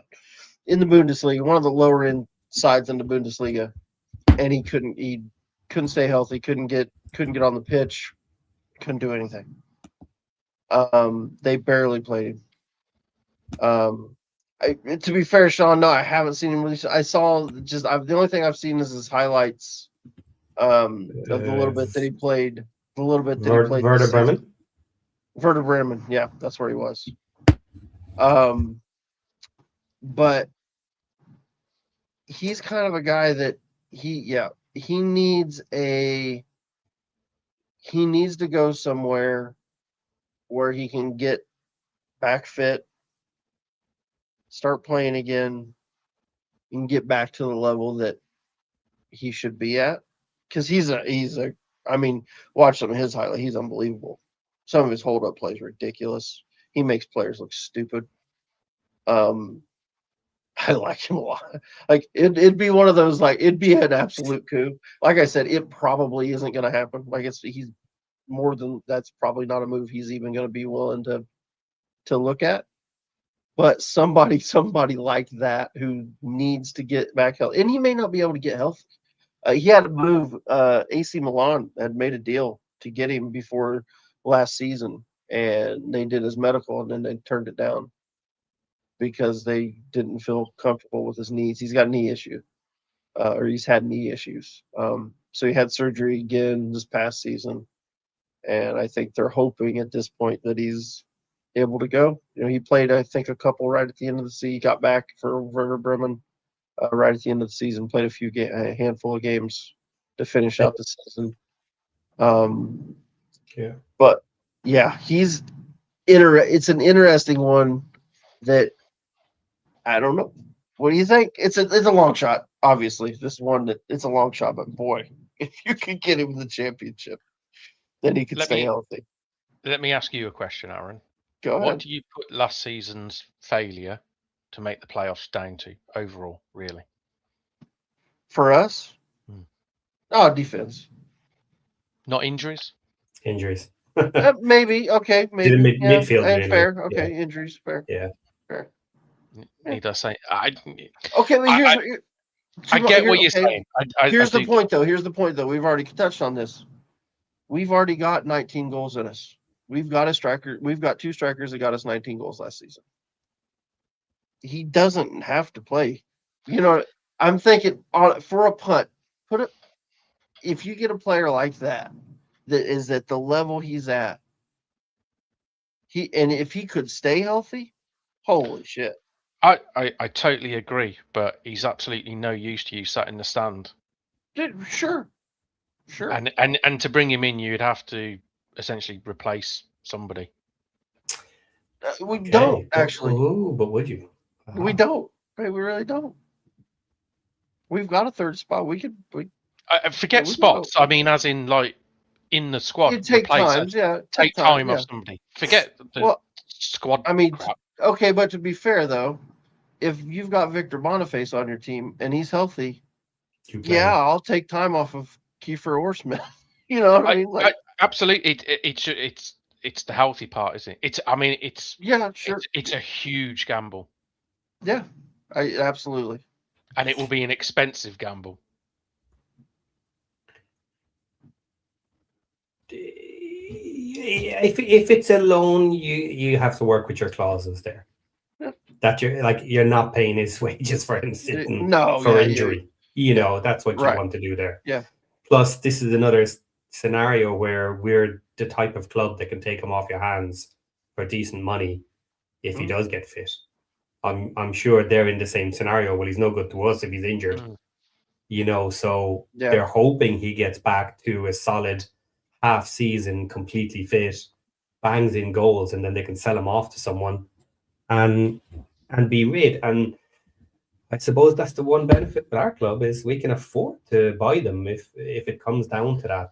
And I think it's about time that we start looking at, like I said, some scenarios like this where you bring someone in with a loan to buy scenario, or certainly the expectation that you're looking at buying him, even if it isn't a guaranteed purchase price or whatever. But if both teams are willing, then you can try it. And if they'll put the clauses in, it's not going to cost you an absolute fortune. Then fine. But this is also something where you might roll 2 of them together, going back to Dom Ballard having the free season.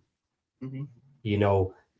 If you're going to have to gamble, but if we don't end up with a talisman, if we don't end up spending 10 million striker, you could spend 5 million on a Dom Ballard who is giving you the extra spot because he doesn't need to be registered with us. And then you could do some sort of loan deal here, because I was about to say it, but I wanted to finish the players, but now we're on the last one and it's come up. Do we need, or is there a shot we end up with 2? And I'll answer it myself. I don't think we need to. No, I don't think so either. However, this is the sort of scenario where I think, we could end up with 2. And they could potentially end up displacing some other players. And the one thing for Ballard is yes, it would have to be a calculated risk. If we're bringing him in as an extra, he's coming up from League One, but he's not absolutely guaranteed minutes. You better fight to get those minutes. You better prove you deserve to be on the pitch. And when you get your shot, Parky will give players a chance, but he doesn't necessarily give them a long time to prove themselves. Yeah. So if he backs himself and we have the space, this is a scenario I could see us getting to. I don't think we will get to. I don't think we need to. But yeah, look, just putting it out there. These are the sort of scenarios. Yeah, this one, I was totally. I just, like I said, I don't think it'd be a move he would want anyway. I don't think he would. I feel like he's the type of guy that's gonna want he's gonna want to be in a top 5 league. You know what I mean?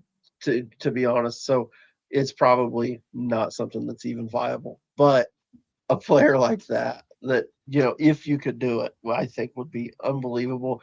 It's a gamble. It's absolutely a gamble, and that was another. I was curious how the reactions would be, because it's.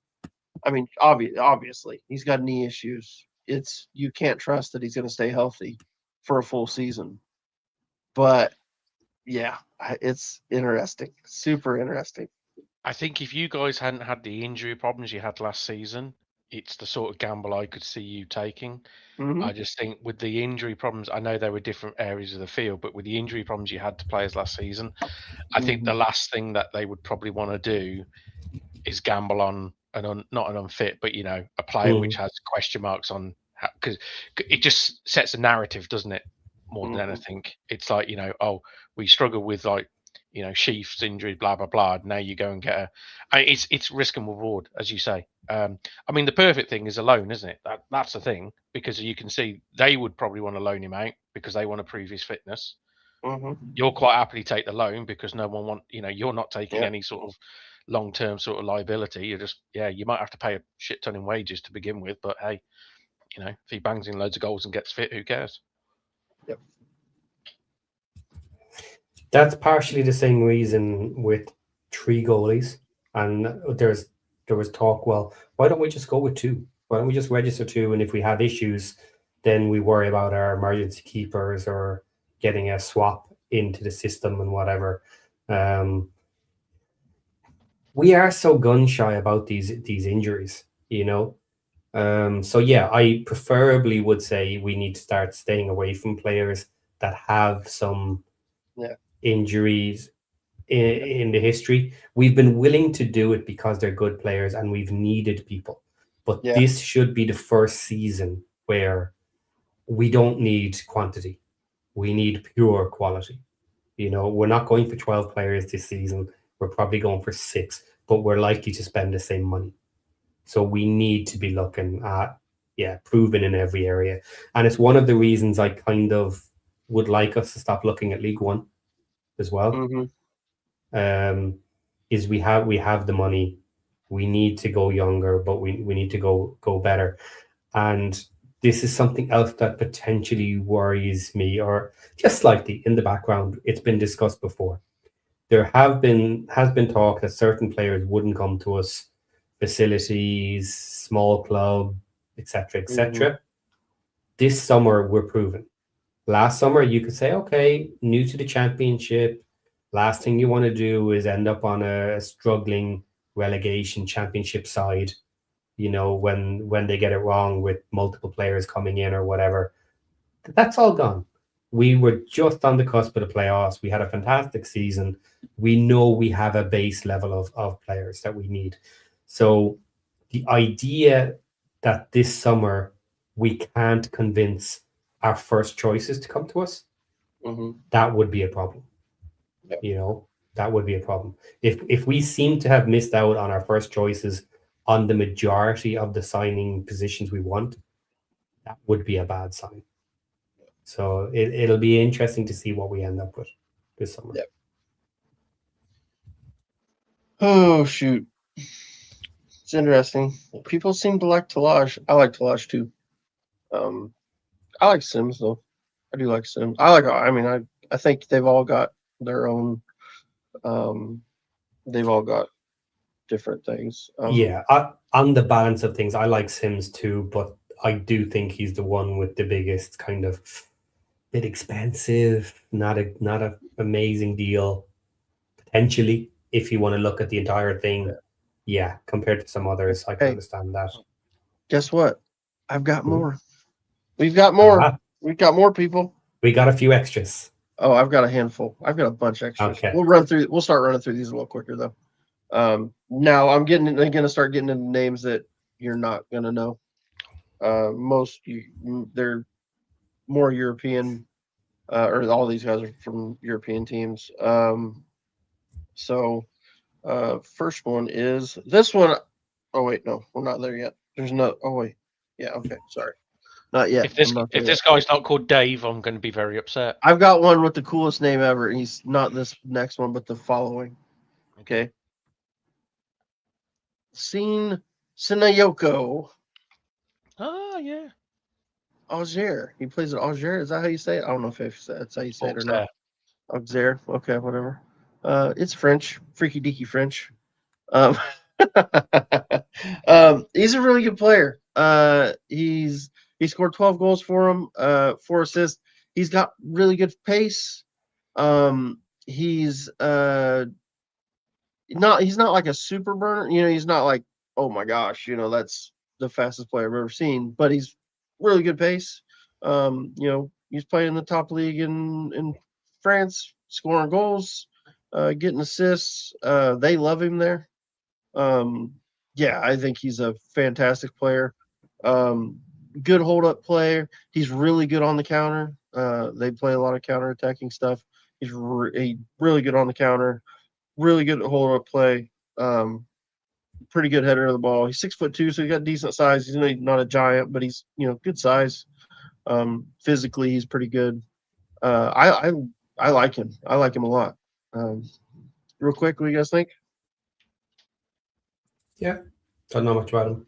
Yeah, just like I said, he's the type of guy. Like I think he could come in and be our number one. I think he just that type of player. He just fits it. I think he's really good footballer, good passer. Seems like he sees the field really well. Yeah, I like him a lot. So let's move on. This one right here. I think we should sign him because he's got the coolest name ever. Oh, I went too fast. Shudo Machino. Tell me that's not the coolest name you've ever seen in your life. We were linked to him last year. Were you? He's he ended up at Gladbach. He's really good. Now this one he actually will be. I don't think the transfer won't be expensive, but he's on a pretty good wage. I think he's on like $35K a week. He's on good money, so it wouldn't be cheap. As far as the deal itself wouldn't be cheap for him if you were to get him. So I'm not sure what they've got him market value at 3.45. Actually, probably take a little more than that because they just signed him in 2025. So he's only been there a year. I think he's got 2 or 3 years left. So he's going to command a pretty good fee. Wouldn't be a cheap one, but he is like the ultimate version of Sam Smith. He can run in behind. He's quick.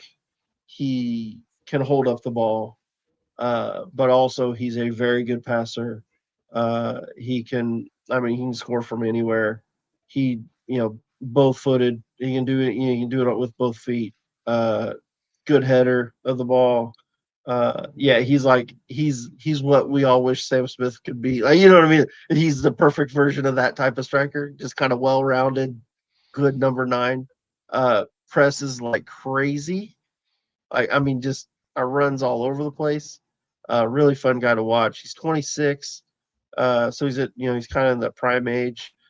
Didn't get as many goals last season, but he basically played as a sub. He didn't get a ton of minutes. He was coming off the bench for them, which they're a Bundesliga side. They're a pretty good one at that. So he's he's an interesting one. He scored 11 goals this prior season, I think 11 or 12 goals the season before. for I can't remember who he was with, but also another Bundesliga side, a little bit lower Bundesliga side, scored a bunch of goals. So he's got a good conversion rate, decent conversion rate, not great. Gets good touches in the opposition box. So yeah, I think we should sign him because he's got a cool name. He was playing for Holstein Kiel. Yes, that's the one. Yes, that's the one. So yeah, Do they want rid of him? I don't know that they want rid of him. I think they like him. I think he just kind of came in as a sub. You know what I mean? I don't know that he's a number 1 or number 9. You know, he's a starter level quite. You know what I mean? I think they just see him as a backup and they like him there. So I don't know. It's interesting. I mean, who knows? You know, but he didn't get a ton of time, but he played a lot of games. I mean, in the Bundesliga, you got to remember, I think they only play 34 games, so he played in 32 games. So it's not like he missed He was in basically every squad, probably. Or he probably was in every squad. So he gets in. You know, he's getting into games. He started 9, but basically he's a sub off the bench type player. You know what I mean? He's not for at that level. He maybe just not quite that at that level. You know. So I think he'd be really good in the championship, but probably not quite, a Premier League type player, So interesting one. I like him. I like him a lot. I'm like you, Aaron. I wanted to sign him when we were linked to him. It was actually the League One summer. Was it? Okay. We signed Lyndon Dykes instead of him, basically. Oh, see, you screwed up. You did it all wrong. We did. I was the same when I was just like, when I heard his name, I was like, well, we just got to sign him for that name. He could be crap. I don't care, but that name is cool. It's the coolest name ever, isn't it? At first, I was like, that can't be real. Yeah, in all seriousness, we went for Lyndon Dykes because I think the reasons, I think he was a free transfer at the time or something. I can't quite remember. But yeah, there was question marks over the physicality, which for a front player, that was apparently the reason we went for Dykes.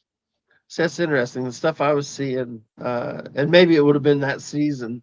I think he's improved that because they were actually giving him good marks for his physicality. So he's probably looked at that and thought, okay, I need to get stronger. Because I'll be honest with you, look at him and it kind of can't tell in this picture as much, but some of the pictures of him I was looking at, he looks like a pretty stout dude, pretty stout guy. So looks physically pretty good. I'm pretty convinced he wouldn't have done any worse than Lyndon Dykes. I mean, you're probably right. Oh, shoot. Okay, let's go to another one. Issa Samari. Now, this is an interesting one. I kind of put him on here because he is a burner. Now, he mostly plays on the wing, though. That's the difference. He does play down the middle for them. He's played some games down the middle, and he's actually pretty good at it. To be fair, I think some of the games where he started in the middle, he actually scored pretty good ratings and some match ratings and stuff over the last few seasons, and scored some goals from there. But because of his pace, he plays on the wing a lot because he just is so freaking fast, and he absolutely burns down. And he's playing in Ligue 1, or however you want to say it. But yeah, he's a fantastic player. He plays really well as striker, but like I said, I kind of put him in there just because of the speed. I really think we need some speed. He's not necessarily a striker, center forward, but he has done it, could do it. And maybe he's I'll be honest, it wouldn't surprise me. Like, he's a type of player I could see like a Norwich picking him up. Yeah, I playing him don't on see the us wing. spending that type of money that we need On a player that's not necessarily to utilize him correctly. Yeah. Mm-hmm. Absolutely, totally get it. I think at the moment we've learned that lesson with Broadhead. Yep. Now maybe he'll come good. Maybe he'll figure it out this season and it'll be all fine. But yeah, this sounds like a bit of a. Sean is just asking: is he a free agent? Is he? No, I don't think so. I think he was under. I guess I could double check that. I don't think so. Why have you looked into him, Sean? I'm not sure. If he is, that'd be awesome. But I don't think he was, though. I could look him up real quick and tell you. Yeah, that's the question, Nick. I don't think potentially he would be great for us in Parky's system currently. Right. So that is the question. Yeah. So, let's see. What is his? You know what? He is. Oh, he is. Okay. I missed that. That makes a difference. That's an Big interesting difference. one. I wouldn't be surprised to see him in the championship this year, to be honest with you, because he does seem like the type of player that, says it runs out at the end of June. You're absolutely right, Sean. He's right on it. Yeah, that makes him even more. I completely missed that. That's on me. But yeah, and I'm talking pace to burn, dude. And he looks good, and he's got some good. If you watch him on YouTube, he's got some really good clips playing even centrally, not just not just on the wing. He's a good striker. He's a good. No, I do not have Vardy on the list. Do not have Jamie Vardy on the list. Let's see. Yeah, another one you've heard of. Yeah, I would be surprised if he doesn't end up with somebody. There we go. Okay, so let's move on. It's interesting. Tawfik Bentayeb. I think that's how you say it. I'm completely guessing. Bentayeb. Bentayeb, yeah. He's Moroccan. He played in the second division in France. He was the league's leading scorer, I believe. I think he was. Yeah, now I'm second guessing myself. But yeah, he scored 18 goals, had 3 assists. His conversion rate was 22%. This is one. Okay, so it was funny. I was telling Patty about this before the show. When I first started looking at this kid, the market value was down around like $1 million. And then when I went to set up all the stuff and get all the stats, it had jumped to almost 7. So apparently somebody else thought he was pretty good too. somebody half decent's been linked to him then, Yeah, haven't they? somebody's been linked to him. Yeah, that's kind of what I was thinking. Because when I first set him up and started doing looking into him, I was like, oh yeah, this is a good one. And good value, good. That was kind of what I was thinking on him. And then it was like, oh yeah, that's changed. That wasn't there. That got more expensive. So I don't know what it would take to get him. I'll be honest with you. Watching his highlights, he kind of reminds me of Stansfield, John. He plays similar that type of I think he could play anywhere in like a front 3-4. He can play anywhere, but they play him as a 9, and he's just. I mean, he gets there. He's quick. He's fat. He's really good pace. Gets anywhere. Really good. Just he scores goals. You know what I mean? He's awesome. It puts him in the back of the. He knows where the back of the net is. Scores from anywhere. He's got some really good highlights. Just get on YouTube and check his highlights out. They're really good. And I've seen him linked to a few teams. I can't remember. There was some, obviously, mostly in. I think I've seen him linked to some European teams. So we'll see where he ends up. But I like him a lot. Just another type of guy that I think could play kind of anywhere. Yeah, like if we were playing the 3-4-3, he could probably play any of those front 3 positions. And do it well. Just depends on what you want him to do. He's maybe not the greatest hold-up player. That would be, as far as a number 9 for us, that would be probably a little bit not quite there. But everything else, he's a fantastic player. So I really liked him. So let's move on. Try to burn through these real quick. You guys got anything on it? Did you want to say anything about him? Good. He's a Watford player, isn't he? He's Probably. He's a sort of player Watford signed. No, you know what? I'll get to the Watford player. Yeah, I'm getting there. There's one coming. Yeah, he's the sort of player a Watford sign. He burns past 3 of your players and puts one in the top corner, and you sit there and go, "Why didn't we sign somebody like that?" Yeah, where'd this guy come from? Yeah. Yeah. Okay. Here's the Watford player. Okay. So this kid, he's 20 years old. He's 6'2". Look at that picture. Look at those freaking legs. Leg. This kid is a monster. All right. Now, he's not scored a ton of goals in his career. You know, I mean, he's scored goals, but at lower divisions, not, but this is a pure athleticism. Like, you look at this, and he's not bad. Like, if you watch some of his highlights, and there are some highlight reels on YouTube. He's not bad. He does not look bad. But here's the most interesting stat on him. He ended up getting a move in January to Augsburg. Okay. I think they're probably going to loan him out. He's the type of player that they're not going to play him. So he's 20. They're probably going to loan him out. If they loan him out, my God. So he played 43 minutes in the Bundesliga last season. In those 43 minutes, he managed to clock the second fastest time in the league as far as a sprint speed at 36 kilometers an hour. He is unbelievably fast. Lightning fast. So that's the type of player you go get. And say, you know what? We've got a Sam Smith. We've got a Kiefer Moore. We know we can get goals. Also, I want this kid. He doesn't take up a squad spot, and also he can outrun everybody.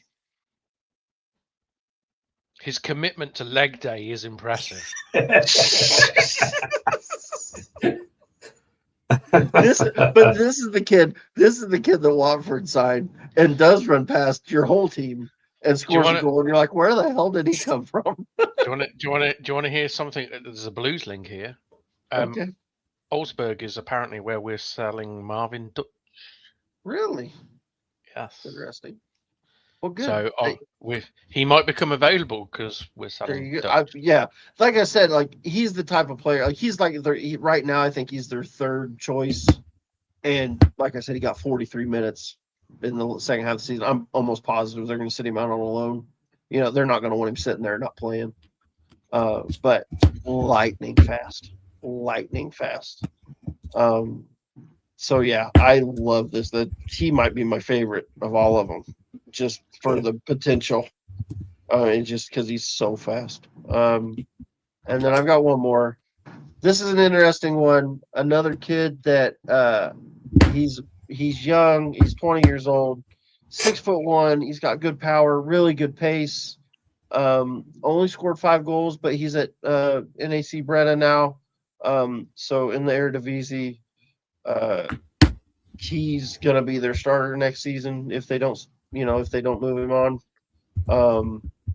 Market value, they've got him listed at $650K. Now what's interesting with this kid, when he first came out, or when they first kind of started making his debut in first teams, he had they had him at like 10 million. And then he had a knee issue. I think it was a couple seasons ago. I missed a little bit of time. We missed like 3 months. But then since he's been back, and I think he might have missed a little bit with them, but it was like a knock. It wasn't, I don't think he had any major things last season. Once he got back in for them, he looked the part. He looks really.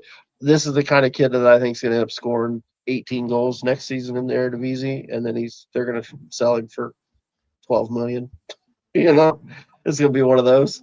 So if you get him now, I think it'd be the time to get him.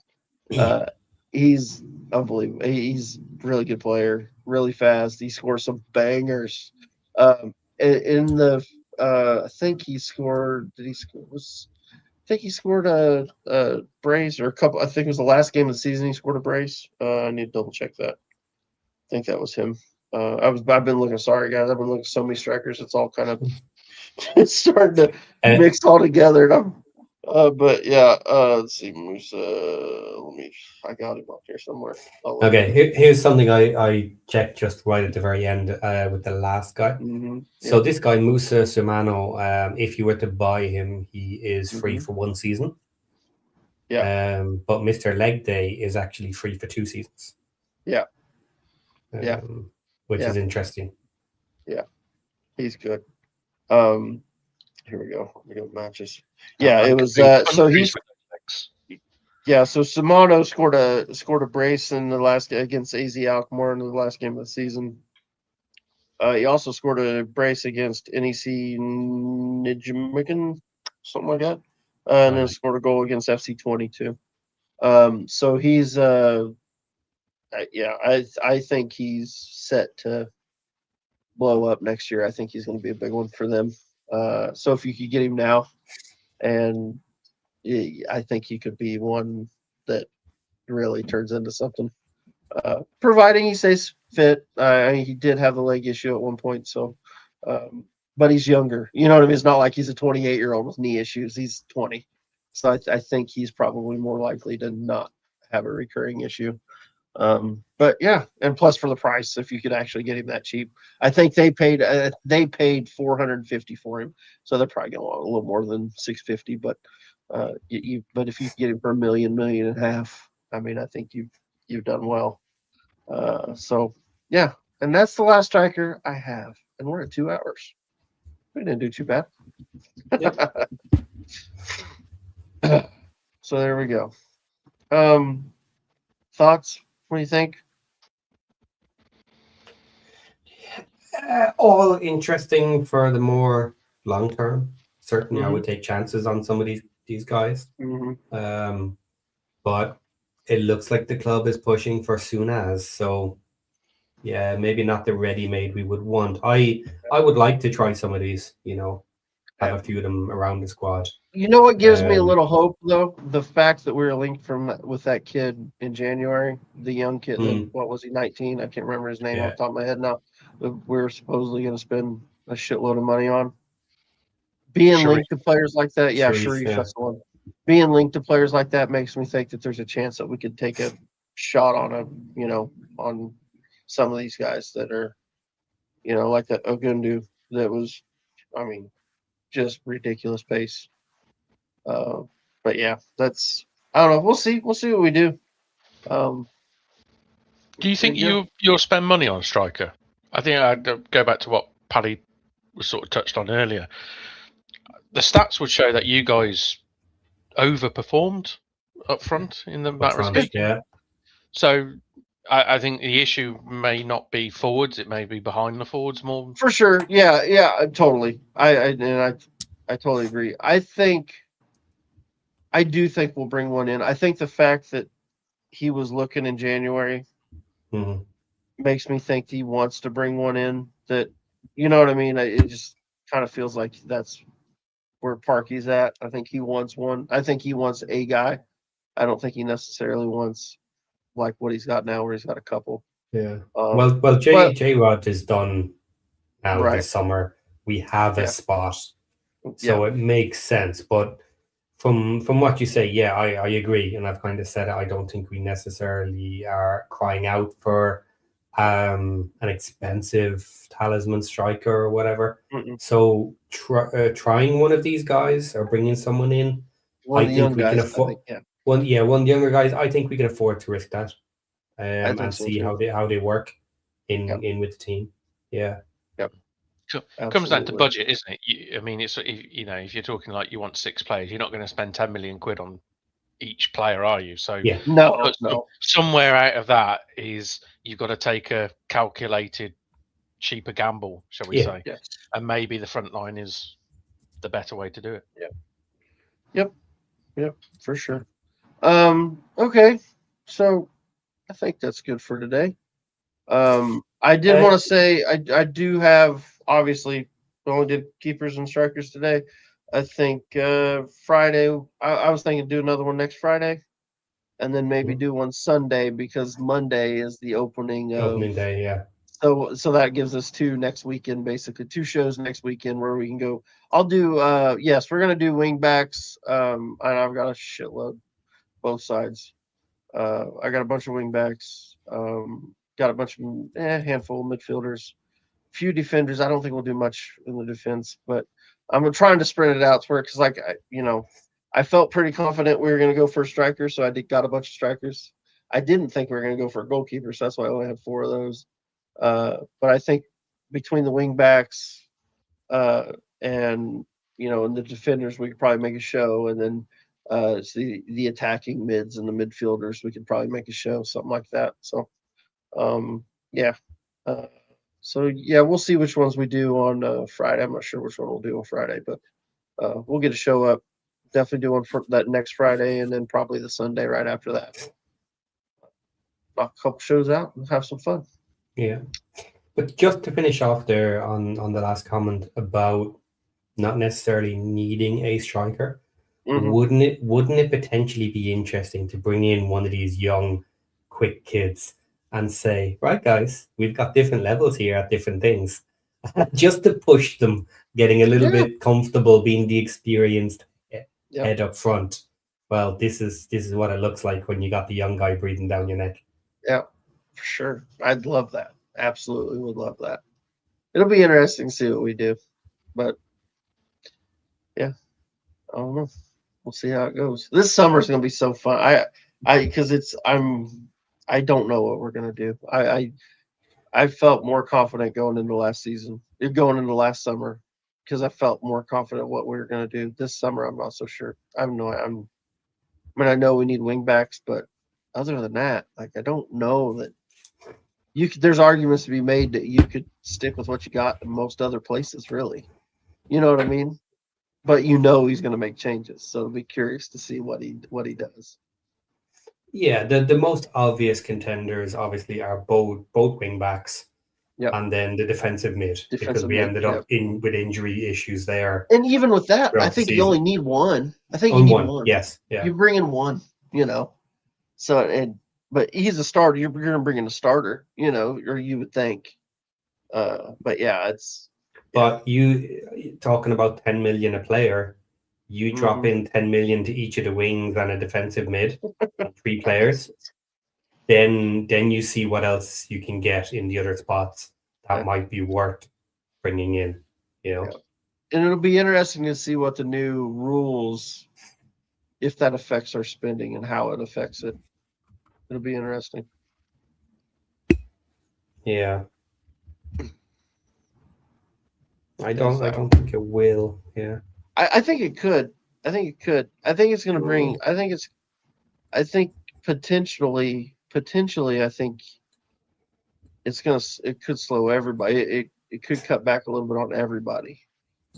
But yeah, I just think we still have too much space in the amount we're actually paying on our wages to get up that high. What were we paying in league? We were paying what, 20 million in League One for wages, right? I think is what the thing said, 20 million. So what were we paying this season? I mean, we know we're paying more than that. Okay, the one thing is, don't forget you've got a couple of million in there for non-playing staff. True. And fair. It's squad cost. Yeah. That's true. Okay, that's fair. Yeah. Yeah. Well, I think coaches are going to be as part of it this year, though, isn't it? Coaching staff is part of the coaching staff. I do. Yeah, I think so. But but we still have 300 office staff and stuff, right? CEO and other things. So there'll be a couple of million coming out of that. Is kind of my point, right? So even if we were to jump again, I think we have space enough there. It'll be interesting. It's gonna be fun to see how it goes. I mean, it's interesting. We're getting linked to some players, but it's not been like it was last season. Last summer, we were getting linked to basically everyone. This season, it's been a little quieter. I think it's been slow in general. Yeah. I mean, Blues haven't been linked to one player. Really? Yeah, I wonder if they've got the World Cup to talk about. Yeah. So they have other content to actually write stories on. So that's true. Yeah. Don't need to make up as much crap this summer.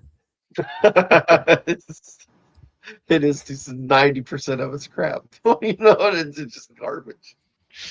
Oh, shoot. All right, boys. Well, I'm good. You guys all good? Yep. All right. Well, thanks for hopping in. Thanks for coming and hanging out with us, everybody. I hope you enjoyed the show. Like I said, those are just different types of players that I think could help us.